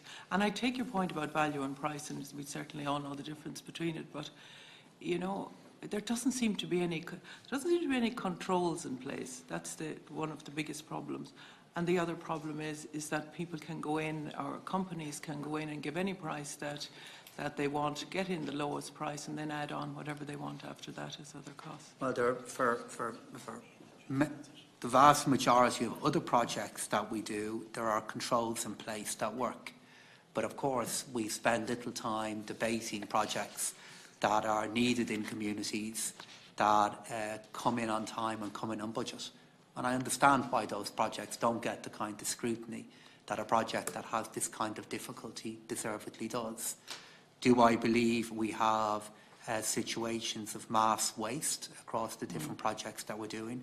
I don't, Senator. I believe those who are involved in making decisions on projects tend to and want to find the most effective use of taxpayers' money. But I think an issue that we are now encountering is that for some of our very, very biggest projects, the kind of cost inflation that is now being faced is higher than was anticipated when the decision was made to go ahead with some projects in the first place. I'll finish with that. I honestly, personally, don't think that the capacity is there to deliver the projects, some of the projects that I've mentioned there, or that the will is there to deliver them, to give real value for money for people. You cannot tell me that if we're talking even about jobs, Pat, and I think you may have been involved in that yourself, I think Leo Varadkar was. I think he was the minister at the time in charge. And I raised it with him actually before he was Taoiseach, around the jobs path and the waste of money there, where we're paying the LES public funded and then we bring in private companies and we pay them 100 million. But we will be examining that further under another forum. I know we're here to discuss Brexit. And I want to ask you around Brexit, have the government formally requested that the Globalisation Fund be adapted? Because, as you said yourself, and I think we all agree on one thing, that we're in very exceptional circumstances, so that would allow for us to be able to, that the Globalisation Fund could be used to address some of the problems that companies are going to meet. So the access to the Globalisation Fund is a policy area for the Minister for Business, Enterprise and Innovation. But I know she has had wide-ranging discussions with the Commission about the different kinds of supports that might be needed. Has she made a formal request, or has the government made a formal request for that to be done? I tell you what I'm concerned about is that the gap between, whether it's a hard Brexit or a soft Brexit, the gap between the 29th of March, 28th of March, and when funding is going to be available on a kind of the whole scale that I think it will need to be available, particularly in the regions, as you said there, in terms of what the downturn may be there. I'm afraid that in the gap, there's going to be an awful lot of businesses who are going to go to the wall. And that's why I think we should be front-loading some of these schemes. Ones that small organisations or small and medium-sized businesses can access without a whole load of bureaucracy. Because I think there's a whole fear there at the moment, while there are some loans stuff and some supports available there. They're not available on the scale that we need them to be available. And then following that, in terms of the derogation from the state aid rules, I think they need to be lifted at this stage, because again, regardless of what type of Brexit we're going to end up with, surely the front-loading of those projects would help to mitigate from some of the consequences of Brexit. I think, Senator, the supplier of, or the provider of the majority of resources in the early days of a disorderly Brexit taking place will have to be the Irish government, because we are the ones that have fundamental responsibility for looking after our economy and for our own citizens. The main area of support we will quickly need from the European Commission would be in relation to policy flexibility that we would need in making that funding available. Do you think that will be just immediate, like say come the 1st of April, that there will be, are you satisfied that there will be enough policy flexibility there that will protect the small and medium businesses that I'm talking about? Well, first, from the discussions that I've had with the Commission to date, yes, I believe there is. I believe there's enough intention from them to want to try to support Ireland in the different kinds of challenges that we could face. But in terms of what we would do for SME, I mean, SMEs, we will do all we can, Senator, to make support and help available to different parts of our economy in the light of a disorderly Brexit taking place. But I don't want to understate just how challenging and disruptive that will be. In any Brexit scenario that we are in, that we could face, it is going to be different to the status quo. And while the government, with support from Europe, will make help and support available, it is still going to be very different from today. So have you identified the structures, say, by which, say, any funding would actually get to the small and medium businesses? Have you? Well, I think that I know much of that thinking is going on in the Department of Agriculture at the moment, because they would see the part of our economy that would be first and most severely be affected by that, being those who work in our food and particularly our food export business. I know they have done a lot of work in this area regarding how that would happen. So one of the you're things saying it they've- would come through the Department of Agriculture in that instance in terms of agri-supports? Well, the main provider of support for any economy hitting a shock like that is going to be the home government in the first place. And what we will need is flexibility from the European Commission in a number of different areas. And yes, it is possible there will be a need for additional further support from them. And as I said, I think the main area in which we're most likely to have to deal with that will be, in particular, the export of food. Yeah, I see. What concerns me is, you know yourself, in terms of putting forward, say, a new agricultural scheme or what it might be, it takes months and months to put that in place, and the IT system doesn't always match up, and you have all the checks and balances and everything to be done. So if the structure isn't yet identified on how that is going to be delivered, if it is going to be delivered, then that would really, really concern me. Well, all I can do is reassure you at this point, Senator, is that in those kind of circumstances, we would move with all the speed that we can to try to provide support to those who are in difficulty. But again, I want to emphasise that no matter what support that we can supply, a disorderly Brexit will pose a really significant challenge to the Irish economy. That will mean change for all who are affected by it. And I don't think such thing is an orderly thing. And just on the state aid, I don't know, for infrastructure, yes, Claire, I won't say any more.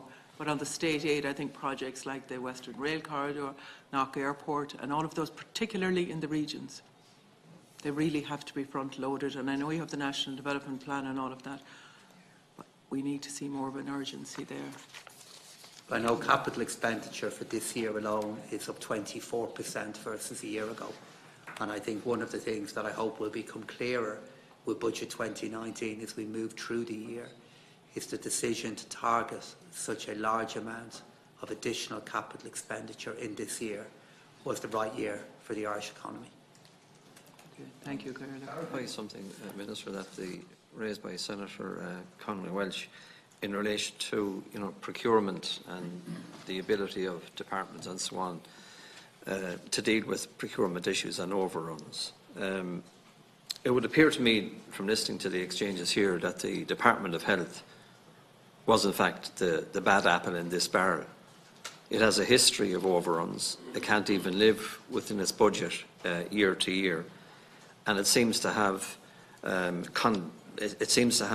if you like, contaminated all of that process here, and the communication systems between the board, the Department of Health, and then PER.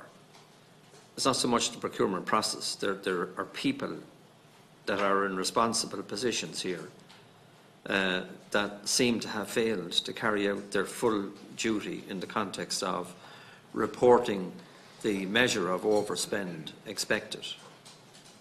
And these are not junior officials, I would imagine. These are fairly senior officials within the civil service that should be more aware of the budgetary consequences and the political consequences. And then there's the failure of communication within your department. And I hear clearly, or heard clearly, what Minister Howland, or sorry, Deputy Howland, former minister in that department, said today about reporting and all of that. So the clarification sought by Senator O'Donnell when he was asking the question was the final cost, and you said that 1.4 billion, but it may go beyond that. And then there was a figure of 1.7 billion mentioned, and then this figure of 2 billion. So are the groundworks included in the 1.4 billion, or are they not? My understanding is that they are included in the 1.4, but I will, Deputy, I will have to check. I will double check that for you. What's the 1.7 billion then that you mentioned? Well, I think the Department of Health have outlined other contingencies that could take it up to 1.7 billion. And are those contingencies specific enough Yes. to say it will not go beyond these figures? I am reluctant to give that absolute assurance now, and the reason for that is that we have work and review underway now, in particular from PwC, that will help me answer that question better. And the reason why we have PwC is because, in fact, you can't trust the figures that come from the Department of Health. I think that's the core of this. I'd have to respectfully take a different view from you, Deputy, on that. Look, again, I want to acknowledge the learnings that we have had here in relation to this project, and as others have acknowledged, to highlight how important the project is. But I have a lot of engagement with the Department of Health in relation to different figures that turn out to be right, or ones that we are able to verify. And but would you acknowledge, Minister, that they did fail you here in this? Well, this was a failure of the management of not just a budget but a plan, a tendering process, and nobody seems to have been held accountable in the context of who didn't report what to whom or to what department. And I'm just reflecting on what was said here at the meeting. You know, to say that it took June, then you introduced the budget in October, and then people began to learn towards the end of last year of this overrun. I mean, it is shocking. And I know that we don't acknowledge a lot of the time the projects that come in on time. But just when we get it wrong, we get it spectacularly wrong. And though we have, as you have just said yourself, Deputy, many other projects that come in the way that are expected and on time. And the scale of the additional cost here for a project of this big is clearly something that I am very gravely concerned about and had to be involved in the management of. And from the moment at which I became aware of the issue and the scale of the issue, I had a huge amount of engagement with the Department of Health on it. Who will pay PwC? And how much will they be paid? It will be the Department of Health. But you'll have to allocate there'll be an extra sum, or will it be out of their budget? No, there won't be any additional money made available for us. That's what, 450,000? I believe that is subject to the number of days involved in doing the work. So I believe what will happen is Is there a chance that that'll overrun? I doubt it, Chairman, given what has happened. Seriously, here. I mean... No, but I'm taking your question seriously. You didn't see me smirking. No, I'm not talking about you. I'm saying that, you know, others might think it's not a serious question. For me, it is serious. They're the people who benefit all of the time. The whether it's a bank or a Department of Health, they're in there. It is a serious question, and I was treated in a serious way. My understanding of the contract is that it will be structured in terms of, you know, how long it will take to do, that will yield a cost at the end of it, and I don't expect that there will be any overrun in delivering that particular report. And how much is it per day then? Is that the basis of the... I think the Department of Health and PwC are working on that at the moment. So there's not a figure then? Well, it will be shared with me when they reach agreement in but there's not a figure agreed yet on that particular contract? Well, that's a matter for PwC and the Department of Health. But they'll check it with you, won't they? And when they check it with me, and when I have a figure, I'll share it with you. And did that go to tender? I don't know the answer to that, Deputy. Might just inform us about that. And the costs then that we spoke about in 2019, you know, the overrun, how much money will be required over and above what you budgeted for or what the Department of Health budgeted for? How much will you have to find for this contract in 2019? It will be €100 million. And then next year it will be more, will it? We will be able to fully identify that figure now with the Department of Health after the PwC. No, this would be separate work that I have underway with the Department of Health. Okay. Sorry, Senator Hart. Thanks, Kerr. Just a few points. A lot of the points have been already covered. And thank you, Minister, for your opening remarks and for being here. Those of us who are in the upper house get less of a chance to see you because we don't see you at Select Committee, so it's good that you're here.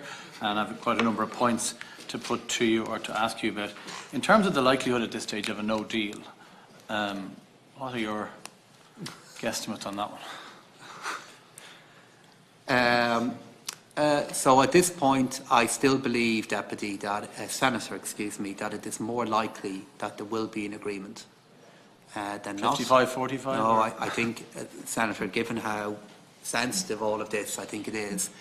I think for me to put a probability on it would not be helpful. Okay.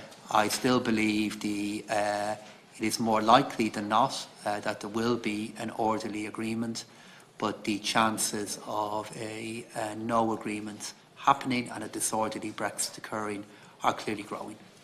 Okay, thank you. And I appreciate the position you're in. You mentioned in your opening remarks some unilateral temporary measures in your reference to aviation. Can you give us any idea what some of those unilateral temporary measures are and real concrete examples?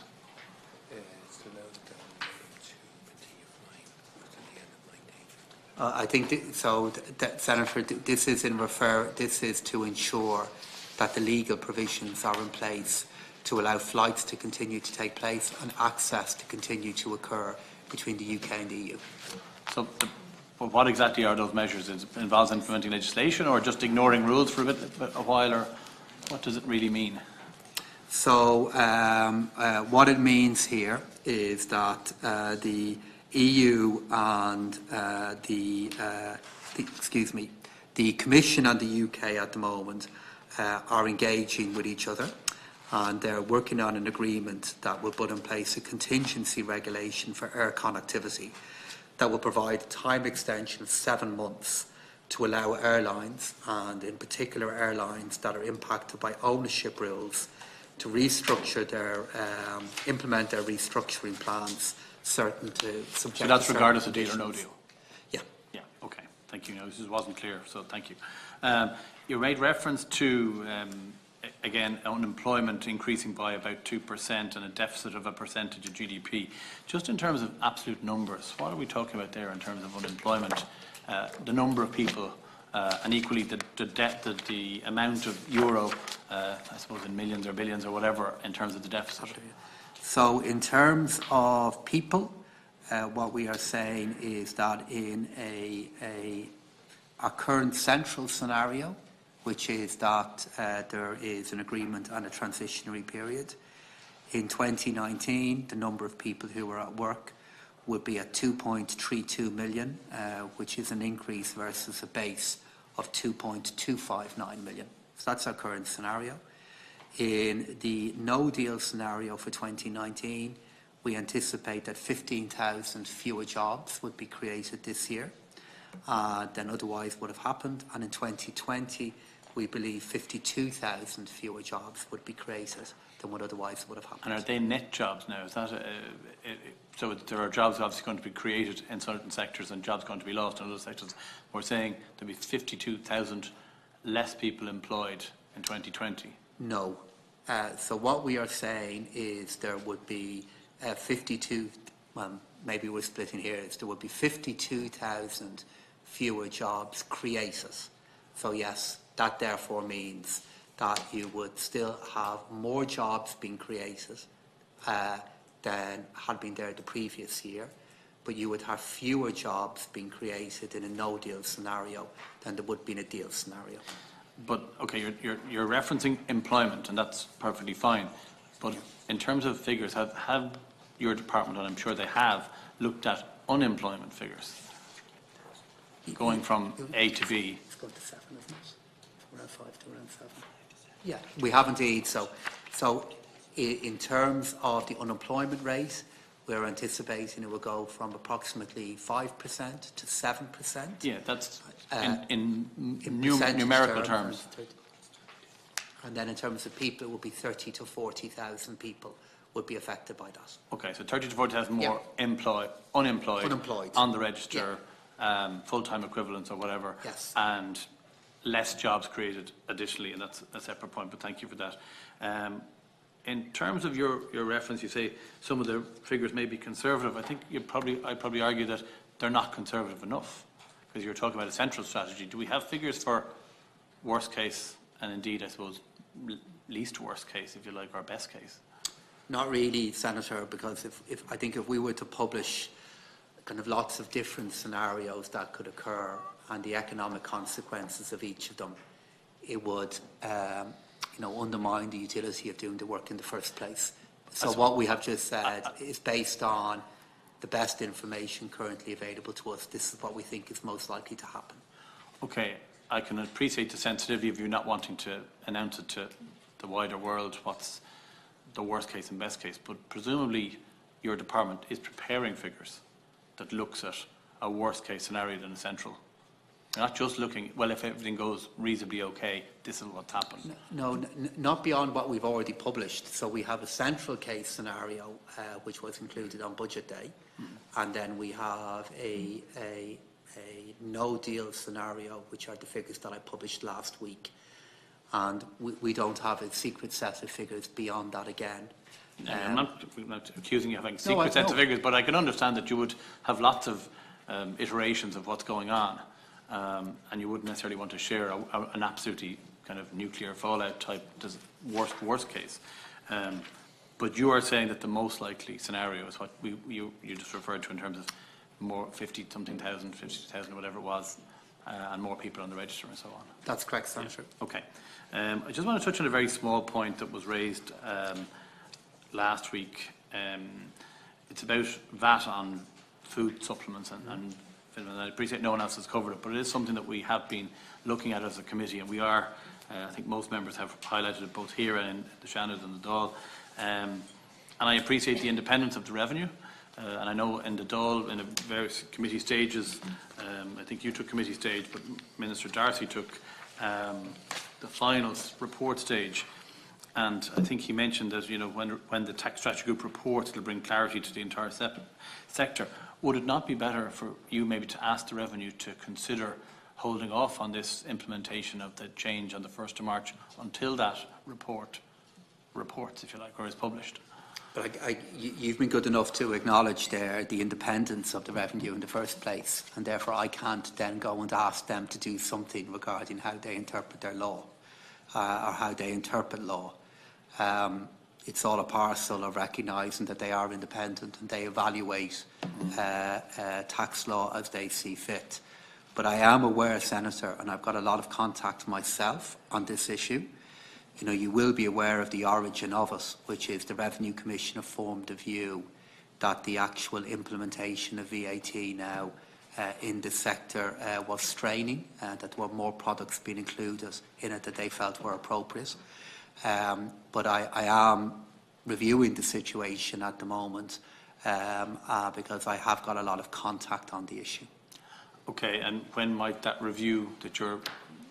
We're just talking, if there's any space at all for anything to be done on this issue, and there may not be, because it refers to the interpretation of law, I would hope to be in a position that I could conclude looking at the issue in the next few days. Okay, thank you, Minister. Just in terms of, to make the point that quite a number, and I accept that it's a very broad range and not everything is as good as everything else, but it's quite often elderly people, it's quite often people who are, you know, genuinely very unwell, quite sick, chronic illnesses and so on, who are buying some of these food supplements for whatever conditions they have, and that's going to increase by pretty much a quarter in terms of adding 23% or whatever rate VAT goes on at 23%. It's going to significantly impact on people, and often these people are not necessarily terribly well, don't have sufficient income, and the benefits of some of these food supplements, and I appreciate again that they're not all amazing products, but many of them are very beneficial.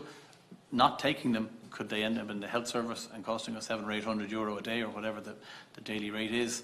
And I think there may be a false economy here. We might get a little bit on VAT, and I have highlighted the independence of the revenue, and I take on board your review. But I think sometimes it could be a false economy for us as a state to be gaining a little bit on VAT. Half them mightn't buy it anymore, and then we find out people are sick and ill and going to doctors and claiming, you know, other more expensive prescriptions for things afterwards. So just to bear that in mind. On the taxation issue, Minister, I'm attending on behalf of the committee the OECD next week, and I know you've done much work with the OECD in terms of addressing concerns globally about tax revenues lost by various companies, and I think we do have unfortunately a name, and I think I defend Ireland like you do and say, you know, we're not looking, the 13 billion we're not looking for is because it's money that wasn't earned here, and we don't believe it does belong to us. But when you go and meet other finance ministers, and you're presumably sometimes accused of earning revenues or collecting revenues greater than you're entitled to. What's your line to them? Simply that we're not, and that what we are doing is that we are earning taxation on economic activity and value that's created inside our jurisdiction. It depends on, what kind of finance minister you're talking to and where they're from. If they are finance ministers from exporting economies, they tend to quickly understand our point. Okay, and just on the particular proposal by the EU Commission, you didn't, I suppose, dwell on it in your opening statement because you had a lot of other things to say. Is it fair to say that that proposal, because Ireland and other countries, I'm sure as well, have a veto on this proposal going any further, that it's effectively dead in the water? Well, I think it's fair to say there are a group of countries that would have very significant concerns about it. And for that reason, I think it is unlikely to be agreed. And proceed any further. Okay, thank you. Just to touch on the hospital, and a lot of stuff has been looked at in the hospital, and I'm a chair of a school board where we're looking at sometimes building an extension, and we look at various prices, and I understand building inflation and the people that have an initial guesstimate and so on. But we're talking about really the cost almost tripling. If we started somewhere in and around 6 or 650, and we're talking about people saying it may hit 2 billion, we're not far off tripling the initial cost, which is a fair increase on such an enormously large project. I think the largest project in the state. It's going to be the most expensive hotel or hospital ever built, per room and so on. And we already own the land. We're not even buying the land or trying to acquire land. Have we any indication, or have you any indication as to why a project that was not that long ago talked about at 650 million is being talked about at, there may not be any change at 2 billion? Like, it can't all be building inflation, because building inflation in Dublin is not remotely anything like that. They're talking about 4 to 6%, which I was surprised when I heard the figure in terms of building inflation in Dublin. But if that is the case, or even if it's 10% or 15%, and I know we're going to spend $500,000 doing a much more in-depth cost, but there must be an initial figure. The Minister, Harris, as you said, was doing all the work that you would have asked him to do if he told you about it in the first place. So he's done a lot of work. He's obviously, that's what you're telling us, he's looked at all this stuff. What has he found?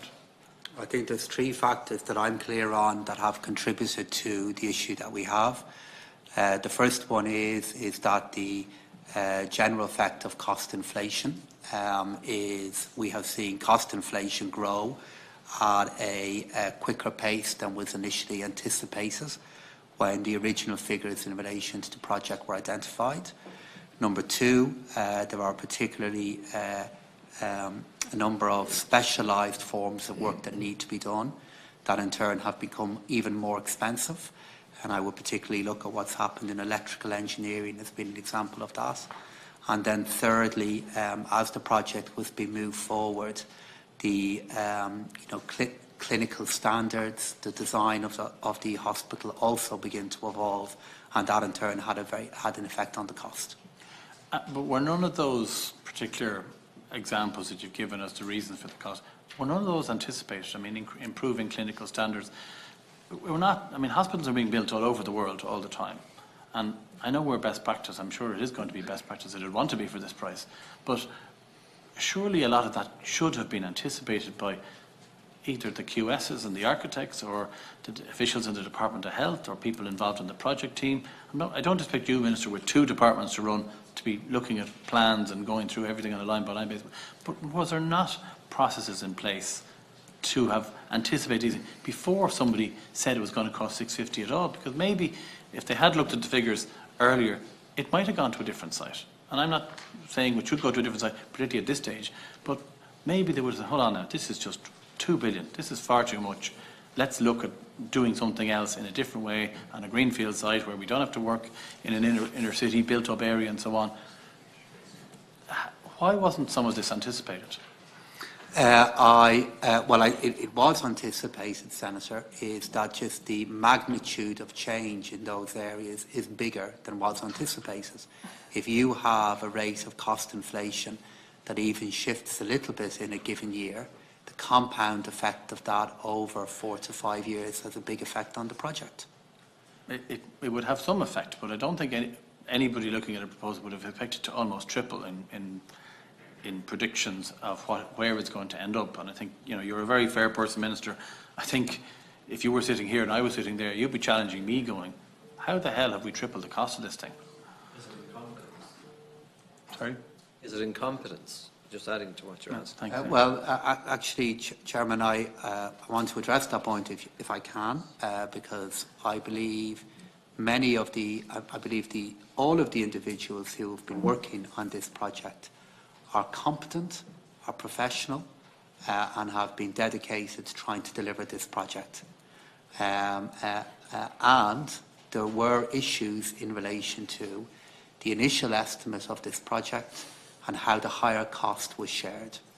But I do want to say, Cahir, for having engaged with many of them, and as I became aware of this issue myself and the timings that I've indicated to you, I met many of the individuals involved in this, that they were very, very skilled professionals. But the cost of this project and the way it was shared have clearly been it's an issue of grave concern to me. Just on the 650, was that a completely unrealistic figure? I mean, I suppose in hindsight it certainly was, but how was it just pitched at that low figure? Or would you have a concern that it was pitched low, as often contractors sometimes do? I'm not even saying that 650 was a contractor figure. But if 650 comes in, people say, right, we can live with 650. And it's turning out to, should it always have been 1.4 million or 1.6 million? I mean, why was it so low? And I know PwC, we can kick it off to the report. There must be some initial, since the summer when Minister Harris looked at this stuff, and I know he's busy trying to run the whole Department of Health, but this is the biggest single project in the state. It's a project that will outlive all of us, without a doubt. So why was the 650 just far too low to start with, and it was lowballed to get it onto that site or to get it over the line in terms of the public's view of it? I don't think anybody would have said, let's build the most expensive hospital in the world. I don't think you would have said it in your role either. I don't believe the figure was lowballed in order to influence whether we should go ahead with this project or not. And I also do not believe the figure was lowballed to influence the choice of site. But it is clear in retrospect, Senator, that initial figure was clearly too low versus the cost we have now.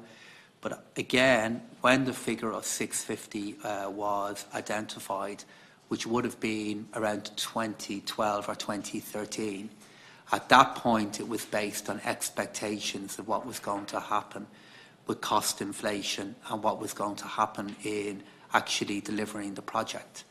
And it is obvious now that there has been significant change in all of those costs. I suppose my concern would be, and thank you for your response, is that if we got it so wrong, or that the machinery of the state got it so wrong, could it end up being 3 billion or 4 billion? Because how can we say with any certainty that the new figures are right if all the previous figures so far have been proved so wrong? And I'll just leave it at that in terms of that. But I'm just one last, Carol, if you don't mind, very 30 seconds. Minister, there is a huge issue about, and I mentioned this before, about staff recruitment and retention, particularly in Dublin and in the greater, I suppose, Dublin area. The pay of public servants particularly is not rising at the rate of maybe pay in Facebooks and Googles and eBays and PayPal.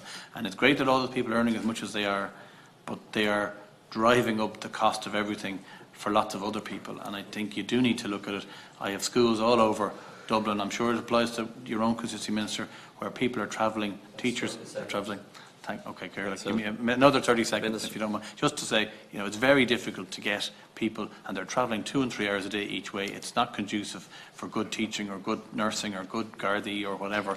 It is something that really does need to be looked at. That if we could drive down the affordability of housing or drive down the cost of housing, make it more affordable, maybe they wouldn't need the same level of pay. Thanks, but at the moment, we have a challenge. I aware and understand that particularly in Dublin, the cost of living is a big challenge, particularly for those who are beginning their careers. But that is why, for example, we have the Land Development Finance Agency and why we're looking to make progress in the provision of affordable housing. Just in relation to the point that you made there regarding even higher cost figures, I do not believe that we are going to be, we will not be approaching the kind of figures that you're talking about. The main reason being, but we are now clear in what is exactly the tendered price as opposed to the anticipated price. So a feature of where we are now is we are now debating prices after the tendering process is complete for key parts of the hospital. So for those reasons, Senator, I do not believe we will be looking at the kind of change that you suggested there. Okay, thank you. Just have a few questions. Quite a lot of the questions I intended to ask have been asked already, so I'm not going over that ground. Just in relation to a number of figures in the Children's Hospital, there has been figures of 950 million, 1.4 billion. Has there been a tendering process all along for all of those increases, or was there a main contract first and everything else then was an invoice from the main contractor, or was there separate tendering processes all along? And is there still tendering processes going on until the right to the end? So there will be tendering processes ongoing in us. Much of what we are referring to is the key tendering process to delivering the hospital building itself. And it's worth bearing in mind that the vast majority of expenditure that we are referring to has yet to be spent. And it's all tendered? I mean, there was in the first contract, seemingly from what we read in the papers, that there was the BAM got the contract because they were 130 million lower than the next lowest tenderer. But there has been a tendering process after the initial contract all the way along, so that the public can be fully assured that it's not just extras that's the cost of driving this up to 2 billion. That's correct. So, in relation to Brexit, the sealed container, we had a discussion here with the Revenue Commissioners last week or the week before. In relation to the sealed container going through a third country, so the sealed containers going from Ireland to through the UK and on to Europe, will there be a requirement for a sealed container from Northern Ireland going through Southern Ireland into the UK and onto Europe, or will they be treated in the same way? Will the container that has to be sealed going from Northern Ireland be treated in the same way as the sealed container from Southern Ireland? Well, that will have to be the subject of engagement that we have with the Commission, Senator, because in the context of a withdrawal treaty being implemented, the answer to that question is if we have a withdrawal treaty that contains within it a backstop, then we know that if the future trading relationship between the UK and the EU does not allow the movement of goods Northern Ireland into Ireland, it's very likely in that kind of situation you will have a backstop that will be operational, in which case you'll have regulatory alignment between the North and South, entailing the free movement of goods. If we don't have an agreement, and if we're in a disorderly environment, then the movement of that truck will have to be determined then by processes that are agreed between the Commission, the UK and Ireland. Yeah, because they could be treated differently, a lorry in the south as regards a lorry in the north. The lorry in the north going through the UK wouldn't be seen to be going through a third country, whereas the lorry from Southern Ireland would be going through the UK would be seen as going through a third country. So I just wonder how that's going to, if there's no border, how it's going to pan out. Well, I mean, this is the reason why we've been working so hard to make sure there won't be a border, to ensure that we have those trucks that are able to move in a frictionless way. So we have, in the context of an orderly Brexit occurring and a backstopping in place, there is a way in which that can be managed, which is the best way that I think is open to Ireland, the UK and the European Union. In the event of us not having that agreement, how that truck will be managed will have to be the subject of engagement, as I've said, between the Commission, Ireland and the UK. Yeah, because I could see a situation where one would have to be treated differently to the other, because I'm sure that the container going from Northern Ireland through the UK wouldn't have to be sealed going through the UK, whereas we would have to have our ones from the south, ours would have to be sealed. In relation to air transport, you mentioned in your speech there that a number of unilateral, limited and temporary measures in areas such as air transport. Could you give us an outline of what you mean in relation to that, whether it's in relation to goods or in relation to passenger traffic, and will it apply to all the airports like the west of Ireland, Ireland West Airport, or is it mainly to So basically what I'm referring to there, Senator, is currently all the aviation law in relation to the EU and all its member states is European Union law. I think it's the Single Skies Agreement. And in the absence of that, there would need to be an agreement in place regarding how access would be managed, under what circumstances it would happen. And I think one of the key issues happening here that I know have been engaged on by the Department of Transport is that a key principle of European aviation is that any air carrier wishing to operate in the single aviation market has to be a majority ownership by EU nationals.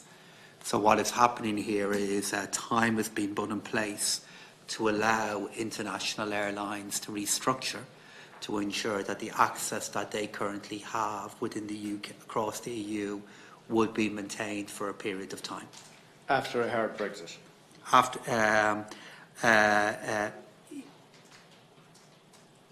that's likely to be the case, yes. So if there's an orderly agreement, we'll go as we are for... Yeah, we'll have the status quo. Yeah, because if we have an orderly agreement, we then have a transition period in which all of this could be worked out. In the absence of that, this would need to be done quicker. On a 7-month period, it's been made available then to airlines to restructure if they need to. So 7 months is the deadline? That's been indicated by the Commission. And will all of that, there will be obviously legislation required for that, that will be covered within the legislation, the proposed legislation that's going to be brought forward in the next week or two?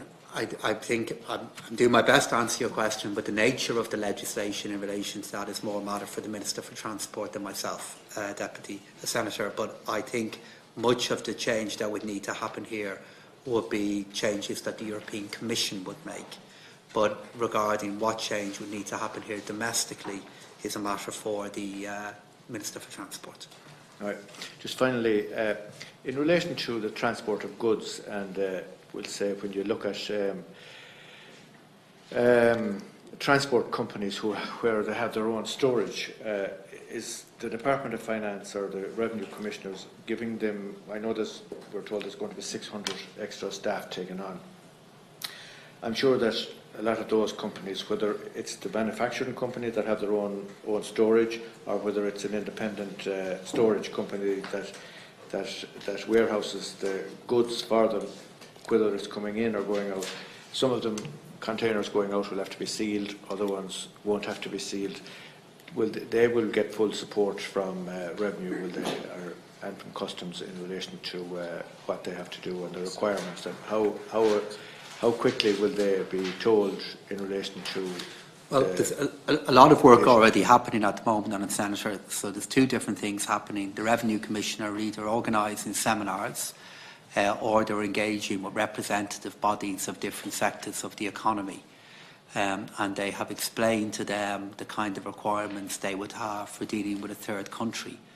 But I want to be kind of clear with you, is that even though the Revenue Commissioner will be able to give a lot of support and advice regarding the situation if we have a disorderly Brexit and the aftermath of that, it will involve change for individual companies, and it will affect their cost base, it will affect how they supply goods. And the Revenue Commissioner at this point, what they can do is indicate to people the change that is likely to happen and try and indicate it to them in enough time that they can plan for it. But there will be change.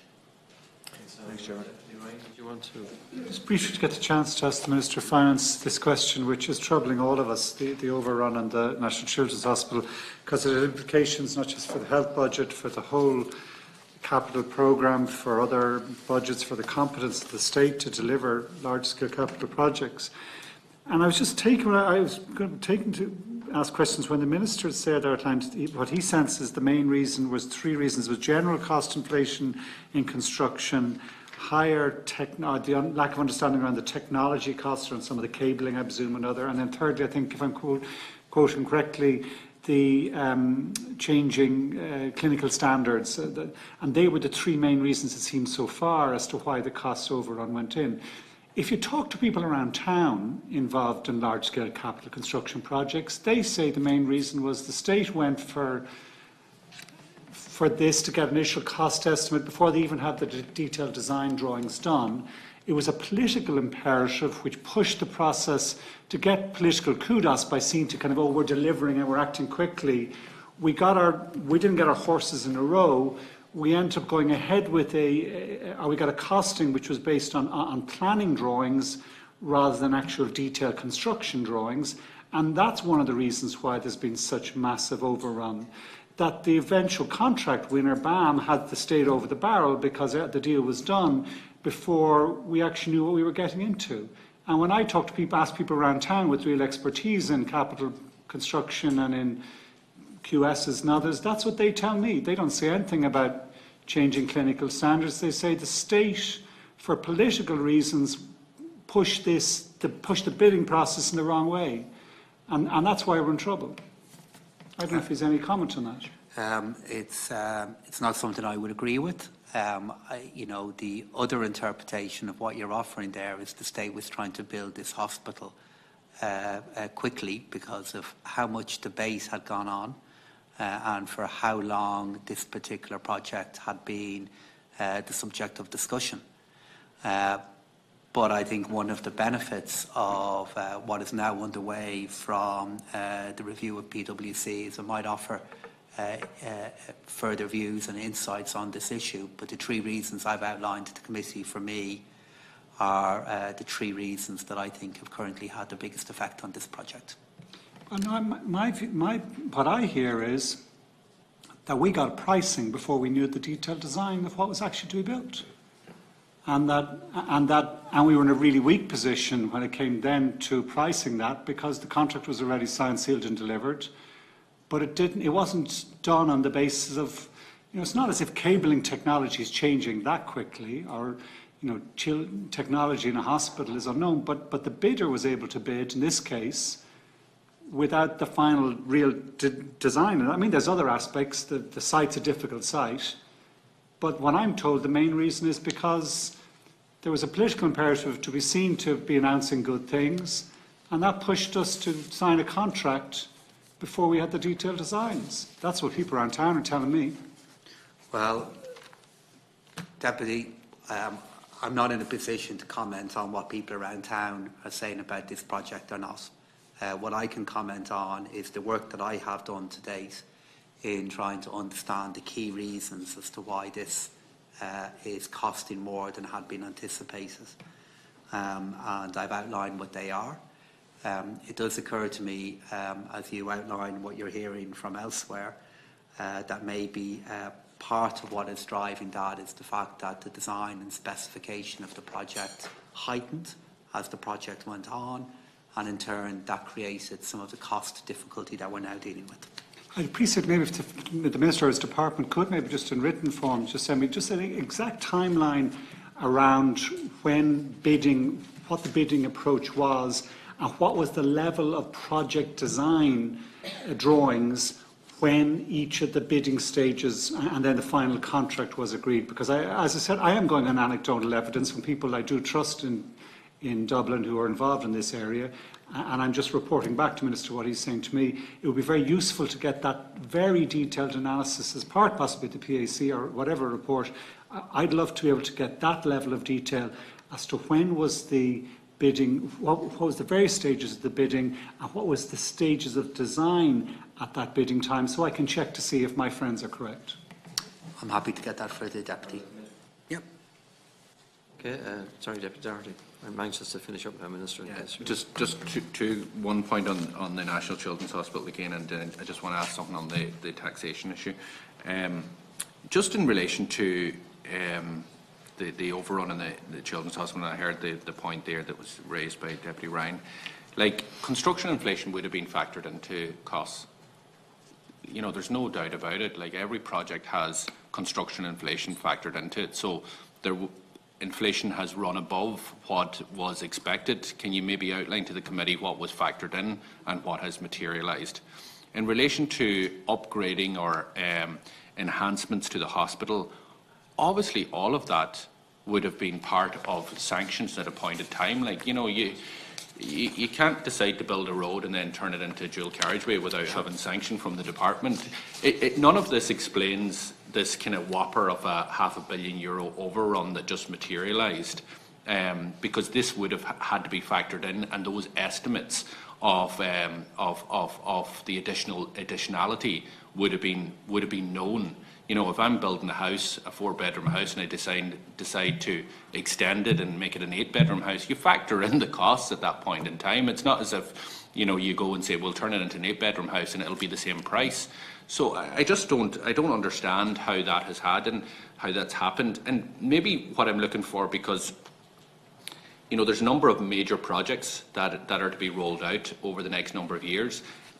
I have a very clear view that you, Minister, were asleep at the wheel in relation to this. You took a very hands-off approach. I think the fact that the Minister for Health didn't even bother to lift the phone or to talk to you in the corridor and say, by the way, Pascal, we've bust the bank in relation to the National Children's Hospital, is running €500 million over, and allowed his officials to tell your officials in a routine meeting. It's bizarre stuff. It shows complete incompetence at government and a laissez-faire attitude to the public purse in relation to spending.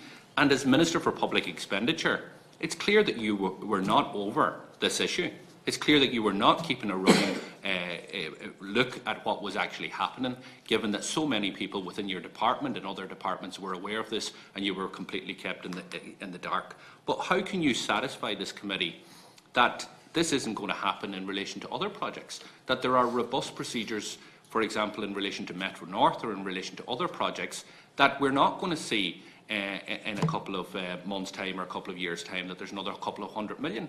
This is the process that we came out of. This was the old Fianna Fáil era, no harm to them, in terms of, you know, the back of the envelope stuff. This was all supposed to be a thing of the past, a relic of our history. This is why the IMF suggested that you have the tracking monitor within your department to monitor capital projects, and why there is robust rules in relation to reporting to Cabinet of projects over $100 million. But you were completely asleep.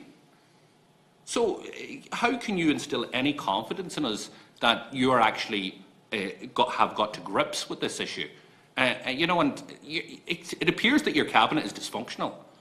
Like, I'm sure yourself and Minister Harris talk. I'm sure you chat. I'm sure you meet each other in the corridor in Cabinet meetings and, you know, and different events and all the rest. And not once did he raise the issue with you personally after your officials were told by his officials, and then they contacted you? Did you actually have a conversation ever about this issue? Because it's bizarre to think that so much public money has been such an overrun, and that the two ministers responsible actually didn't have a conversation to relay that information to themselves directly, but allowed their officials to bring it up in a routine meeting. The moment that I became aware of the issue, myself and Minister Harris talked to each other immediately about the issue. You phoned him? I can't remember now, but we had multiple meetings and discussions on this matter. And you will make your mind up regarding my stewardship and management of public money. But again, I'll make the point to you that we have multiple other projects across the state that are smaller than this, but cumulatively far bigger in value, that come in on budget and are delivered in the way the country wants. And clearly we have a flagship project here that involved a lot of complexity and cost for children that I have acknowledged that there are clear learnings from in relation to how information was shared and the consequences that are posed for me. But if you look across the breadth of many other projects that we are delivered in, Deputy, we have procurement processes that work well and we have good projects that are delivered. This is a project clearly in terms of the scale of money and the importance of this project that we have to look at what went wrong here and what can go differently for other comparable projects like this. Do you accept, as the Minister for Public Expenditure, the sanctioned body for this, do you accept any responsibility in relation to the overruns on this project? I accept responsibility in relation to this. I have responsibility for how the taxpayers' money is spent, and regardless of the different governance questions or regardless of the different boards, I accept responsibility for how the public's money is being spent. And that is why I have done two things. The first thing is I will be looking at other comparable projects that we have of this size from a tendering and governance point of view. Are there any learnings transferable? And secondly, I've been involved intensively in this phase of the project now since early November in looking at what is the right thing to do. But Deputy, I will make the point to you that in addition to accepting responsibility for where we stand, I also accept responsibility for all of the other projects that do happen in the way the public wants. But I understand why the scrutiny will be happening on this project. Can I ask you, do you, given your assessment of the situation currently, do you envisage any scenario where we will see a reduction in the costs of the National Children's Hospital in line with what is already out in the public domain?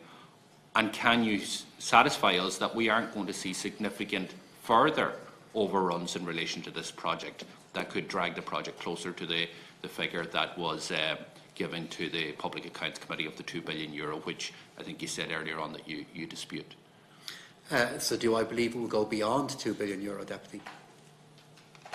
No, I'm asking two questions. I'm saying, what are your assessment currently? What is the potential, in your view, of actually having this project coming under the figure that is in the public domain, and what is the risk of it actually going in excess of that, creeping towards the €2 billion figure? So, in relation to it coming under €1.4 billion, I think there is if it does come underneath that figure, my judgment at this point is that it will come under it by a small amount. And the reason for that now is we're referring to many costs that have now been tendered. Do I believe it will go above the larger figures that have been quoted in the Public Accounts Committee and elsewhere? At this point, I do not. But clearly, as we look at how this project is going to be managed moving forward, I need to ensure that that happens. Can I ask? Ensure that it doesn't happen. It doesn't happen yet. Can I ask you in relation to the issue of taxation? And obviously there's been a continuous effort in relation to the issue of tax sovereignty and trying to centralise that and remove our tax decision powers from us as a sovereign state. And that's ongoing again. You make that point in relation to the passerelles clause and so on.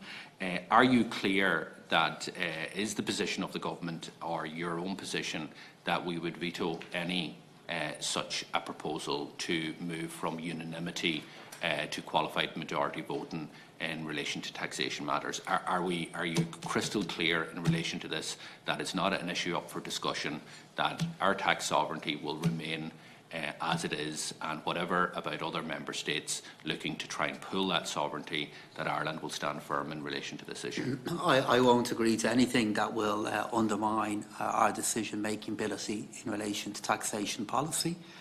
But two things. The first one is, Deputy, I don't believe we will get to the point in which we will be having conversations about vetoes on this issue. And the reason for that is I know there are many other countries that share our concerns. But the protections that we have, whether it be through the Lisbon Treaty or all of the debates that I have been involved in on this issue, means that I won't be agreeing to anything that would undermine our ability to set our tax policy in key areas. Okay, and one of the states that were in our corner on this regard was Britain, who are about to leave the European Union, which changes some of the political dynamic in Europe. But I welcome the fact that that will be resisted, and rightly so. In relation to the OECD, and particularly we've had many discussions in relation to the BEPS process, you'll be aware that last week they issued a policy note on the inclusive framework addressing tax challenges in digital economy, and for the first time they have talked about the allocation of taxing rights. Now, this is a significant move from the OECD in relation to the BEPS process, where basically it talks about, and it's in the chapter Proposed Way Forward, where it suggests a pay where you earn scenario, as opposed to where the physical infrastructure is and where the employees are. Obviously, this would be a huge issue to Ireland, given the number of companies that are taxed here. But if you had a pay-as-you-earn scenario, you would see a huge amount of revenue reduced in the state. What is Ireland's position in relation to the proposal that they put out? And is it the case that Ireland will resist that? And the second point is does it not really flag up as well the extreme vulnerability that some of our taxation position is under, given that the heavy reliance on a number of companies that, regardless if they remained here into the future, if this were to take place, you would see a significant reduction in taxation that would be accrued from those same companies? So the particular... Yeah, go on. The particular section there that you're referring to in the allocation of taxing rights, yes, that would have a significant effect on our tax base in the future. However, there are many other countries within the OECD would have a similar concern, and there would be many other companies who were involved in this process as well that would also have concerns regarding their global business models and how they would be able to internationalise their businesses. So, yes, there is a particular section within the OECD report that would be definitely a challenge for us. But on the other hand, there are other things in the OECD report that I think do offer the basis for engagement as well. And I think we have a long road to go ahead of us now in relation to the OECD process to try to see can we get to a similar place as we did on BEPS. But this is a significant move from the OECD. It is, but this is a discussion, this is a document that they are putting forward now to now use as a basis of discussion between different countries. And while there are some elements in there that we will have to work on, there are other elements as well that could offer a way in which we could move forward on this in a globally coordinated way that would be better for Ireland. But there is a lot of work and engagement that I and my team now need to do on this issue. Chairman, just on one point on insurance, because I think it would be really important for people who have insurance policy. The Minister made reference in relation to insurance companies and some who have contingency planning, but there are issues with others who haven't done that in Britain and in Malta. What does that mean for a consumer out there that might be, listen to this, in the context of Brexit? What does it mean if, because if I was sitting watching this, I wouldn't understand what it means, but I would be thinking, could my insurance policy be up on the 29th of March, or what does it mean in practice for those companies that haven't done the proper contingency planning and that are located in Malta or Britain and are passporting into Ireland? And is that information going to be publicly available to consumers who may be considering renewing their policies at this point in time? What does it mean in practice? So it's UK and Gibraltar. Gibraltar, and what it means is that in the absence of any change here at home, if you have bought an insurance product from from a company that are based in either of those jurisdictions, if a disorderly Brexit were to take place without any change, they would lose the ability to sell those products into Ireland. However, in the Brexit Omnibus Bill that we are bringing forward, we have a section in there that is allowing a 3-year window within which products that have been made available from those two jurisdictions would still be operable here in Ireland. So my message to consumers who may have those products is if and when our legislation is passed, there will be a 3-year window in which the current rights and protections that you have will be maintained. But you need to be aware that after that 3-year window, there may be choices that you need to make to ensure that your home or your business can continue to be insured in the future. Okay. Just to conclude, Minister, I want to ask you, value for money, role of the Controller Auditor General and PwC, would it not be more fitting for that type of a report to be concluded by the CNAG? Or is it the intention maybe after PwC that you will involve the Controller and Auditor General? Well, it might be, but as you may be aware, Deputy, it's not up to me to direct or ask the Controller and Auditor General to do work like that. It's up to the CNAG and the Controller himself to determine what they want to review or where they want to make inquiries on. Okay. IT systems, equipment, beds and all that kind of stuff, is that included in the figures? Yes, it is. It is, okay. The board members, did all of the board members get a fee or pay or whatever it might be described as board members? I believe that they did, but the level of that fee, I know the Minister for Health has already indicated and does have it. And I'm not going to hazard a figure against it. Yeah, but I believe that they did. Yeah. I think Deputy Ryan's contribution is part of the narrative out there about the Children's Hospital, and it would be worthwhile to give that comprehensive response to the committee in relation to the queries that he raised. Now, we haven't had time to deal in detail with the 23% VAT on supplements, but I understand that your reply to that was that we will, there's a review being undertaken. I said I'm reviewing the matter myself, but as I said to Deputy O'Donnell, I'm hoping, the Senator, I'm hoping to get, see if there is any developments in relation to it across the coming days.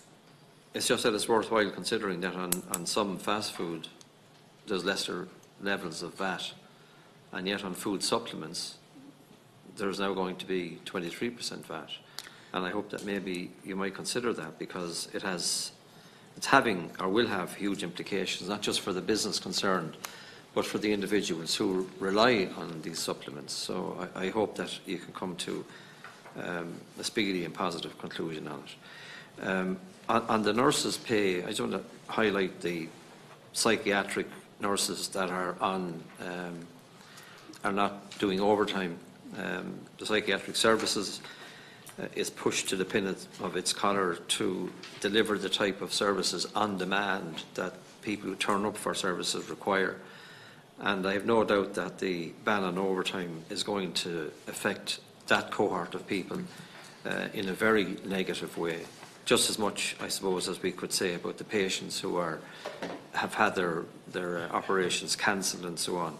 And there'll be a big build-up of issues to be dealt with in the context of patients and patient safety after this. And I would say about the nurses that all of us have been in and out of hospitals visiting, or been in there as a patient in the hospital.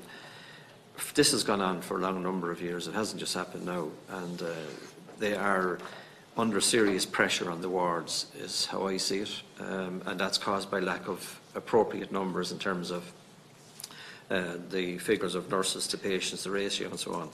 And I really do believe that some intervention has to be made by you or by the Minister for Health on these issues, because you said at some stage a point will be found to resolve the issues. And that's a fact. But I think engagement with them and talking about pay is part of that. And I understand that I can say that, and you have a bigger agenda to look after and a balance to be achieved. But at some stage this is going to give, and I think that the public opinion behind the nurses, the determination of the nurses to see this through, because it's affecting so many. And all I can do, Ministers, to encourage you and the Minister for Health to acknowledge what the differences in the hospitals and the differences in terms of the nurses and what they have to go through on a daily basis and to respond accordingly. Well, yeah, indeed, and Chairman, when I said earlier on that at a point this will be resolved, I want to make clear that we will do all we can to try and have this issue resolved, and will play our part in either the Labour Court or the Workplace Relations Commission. And finally then,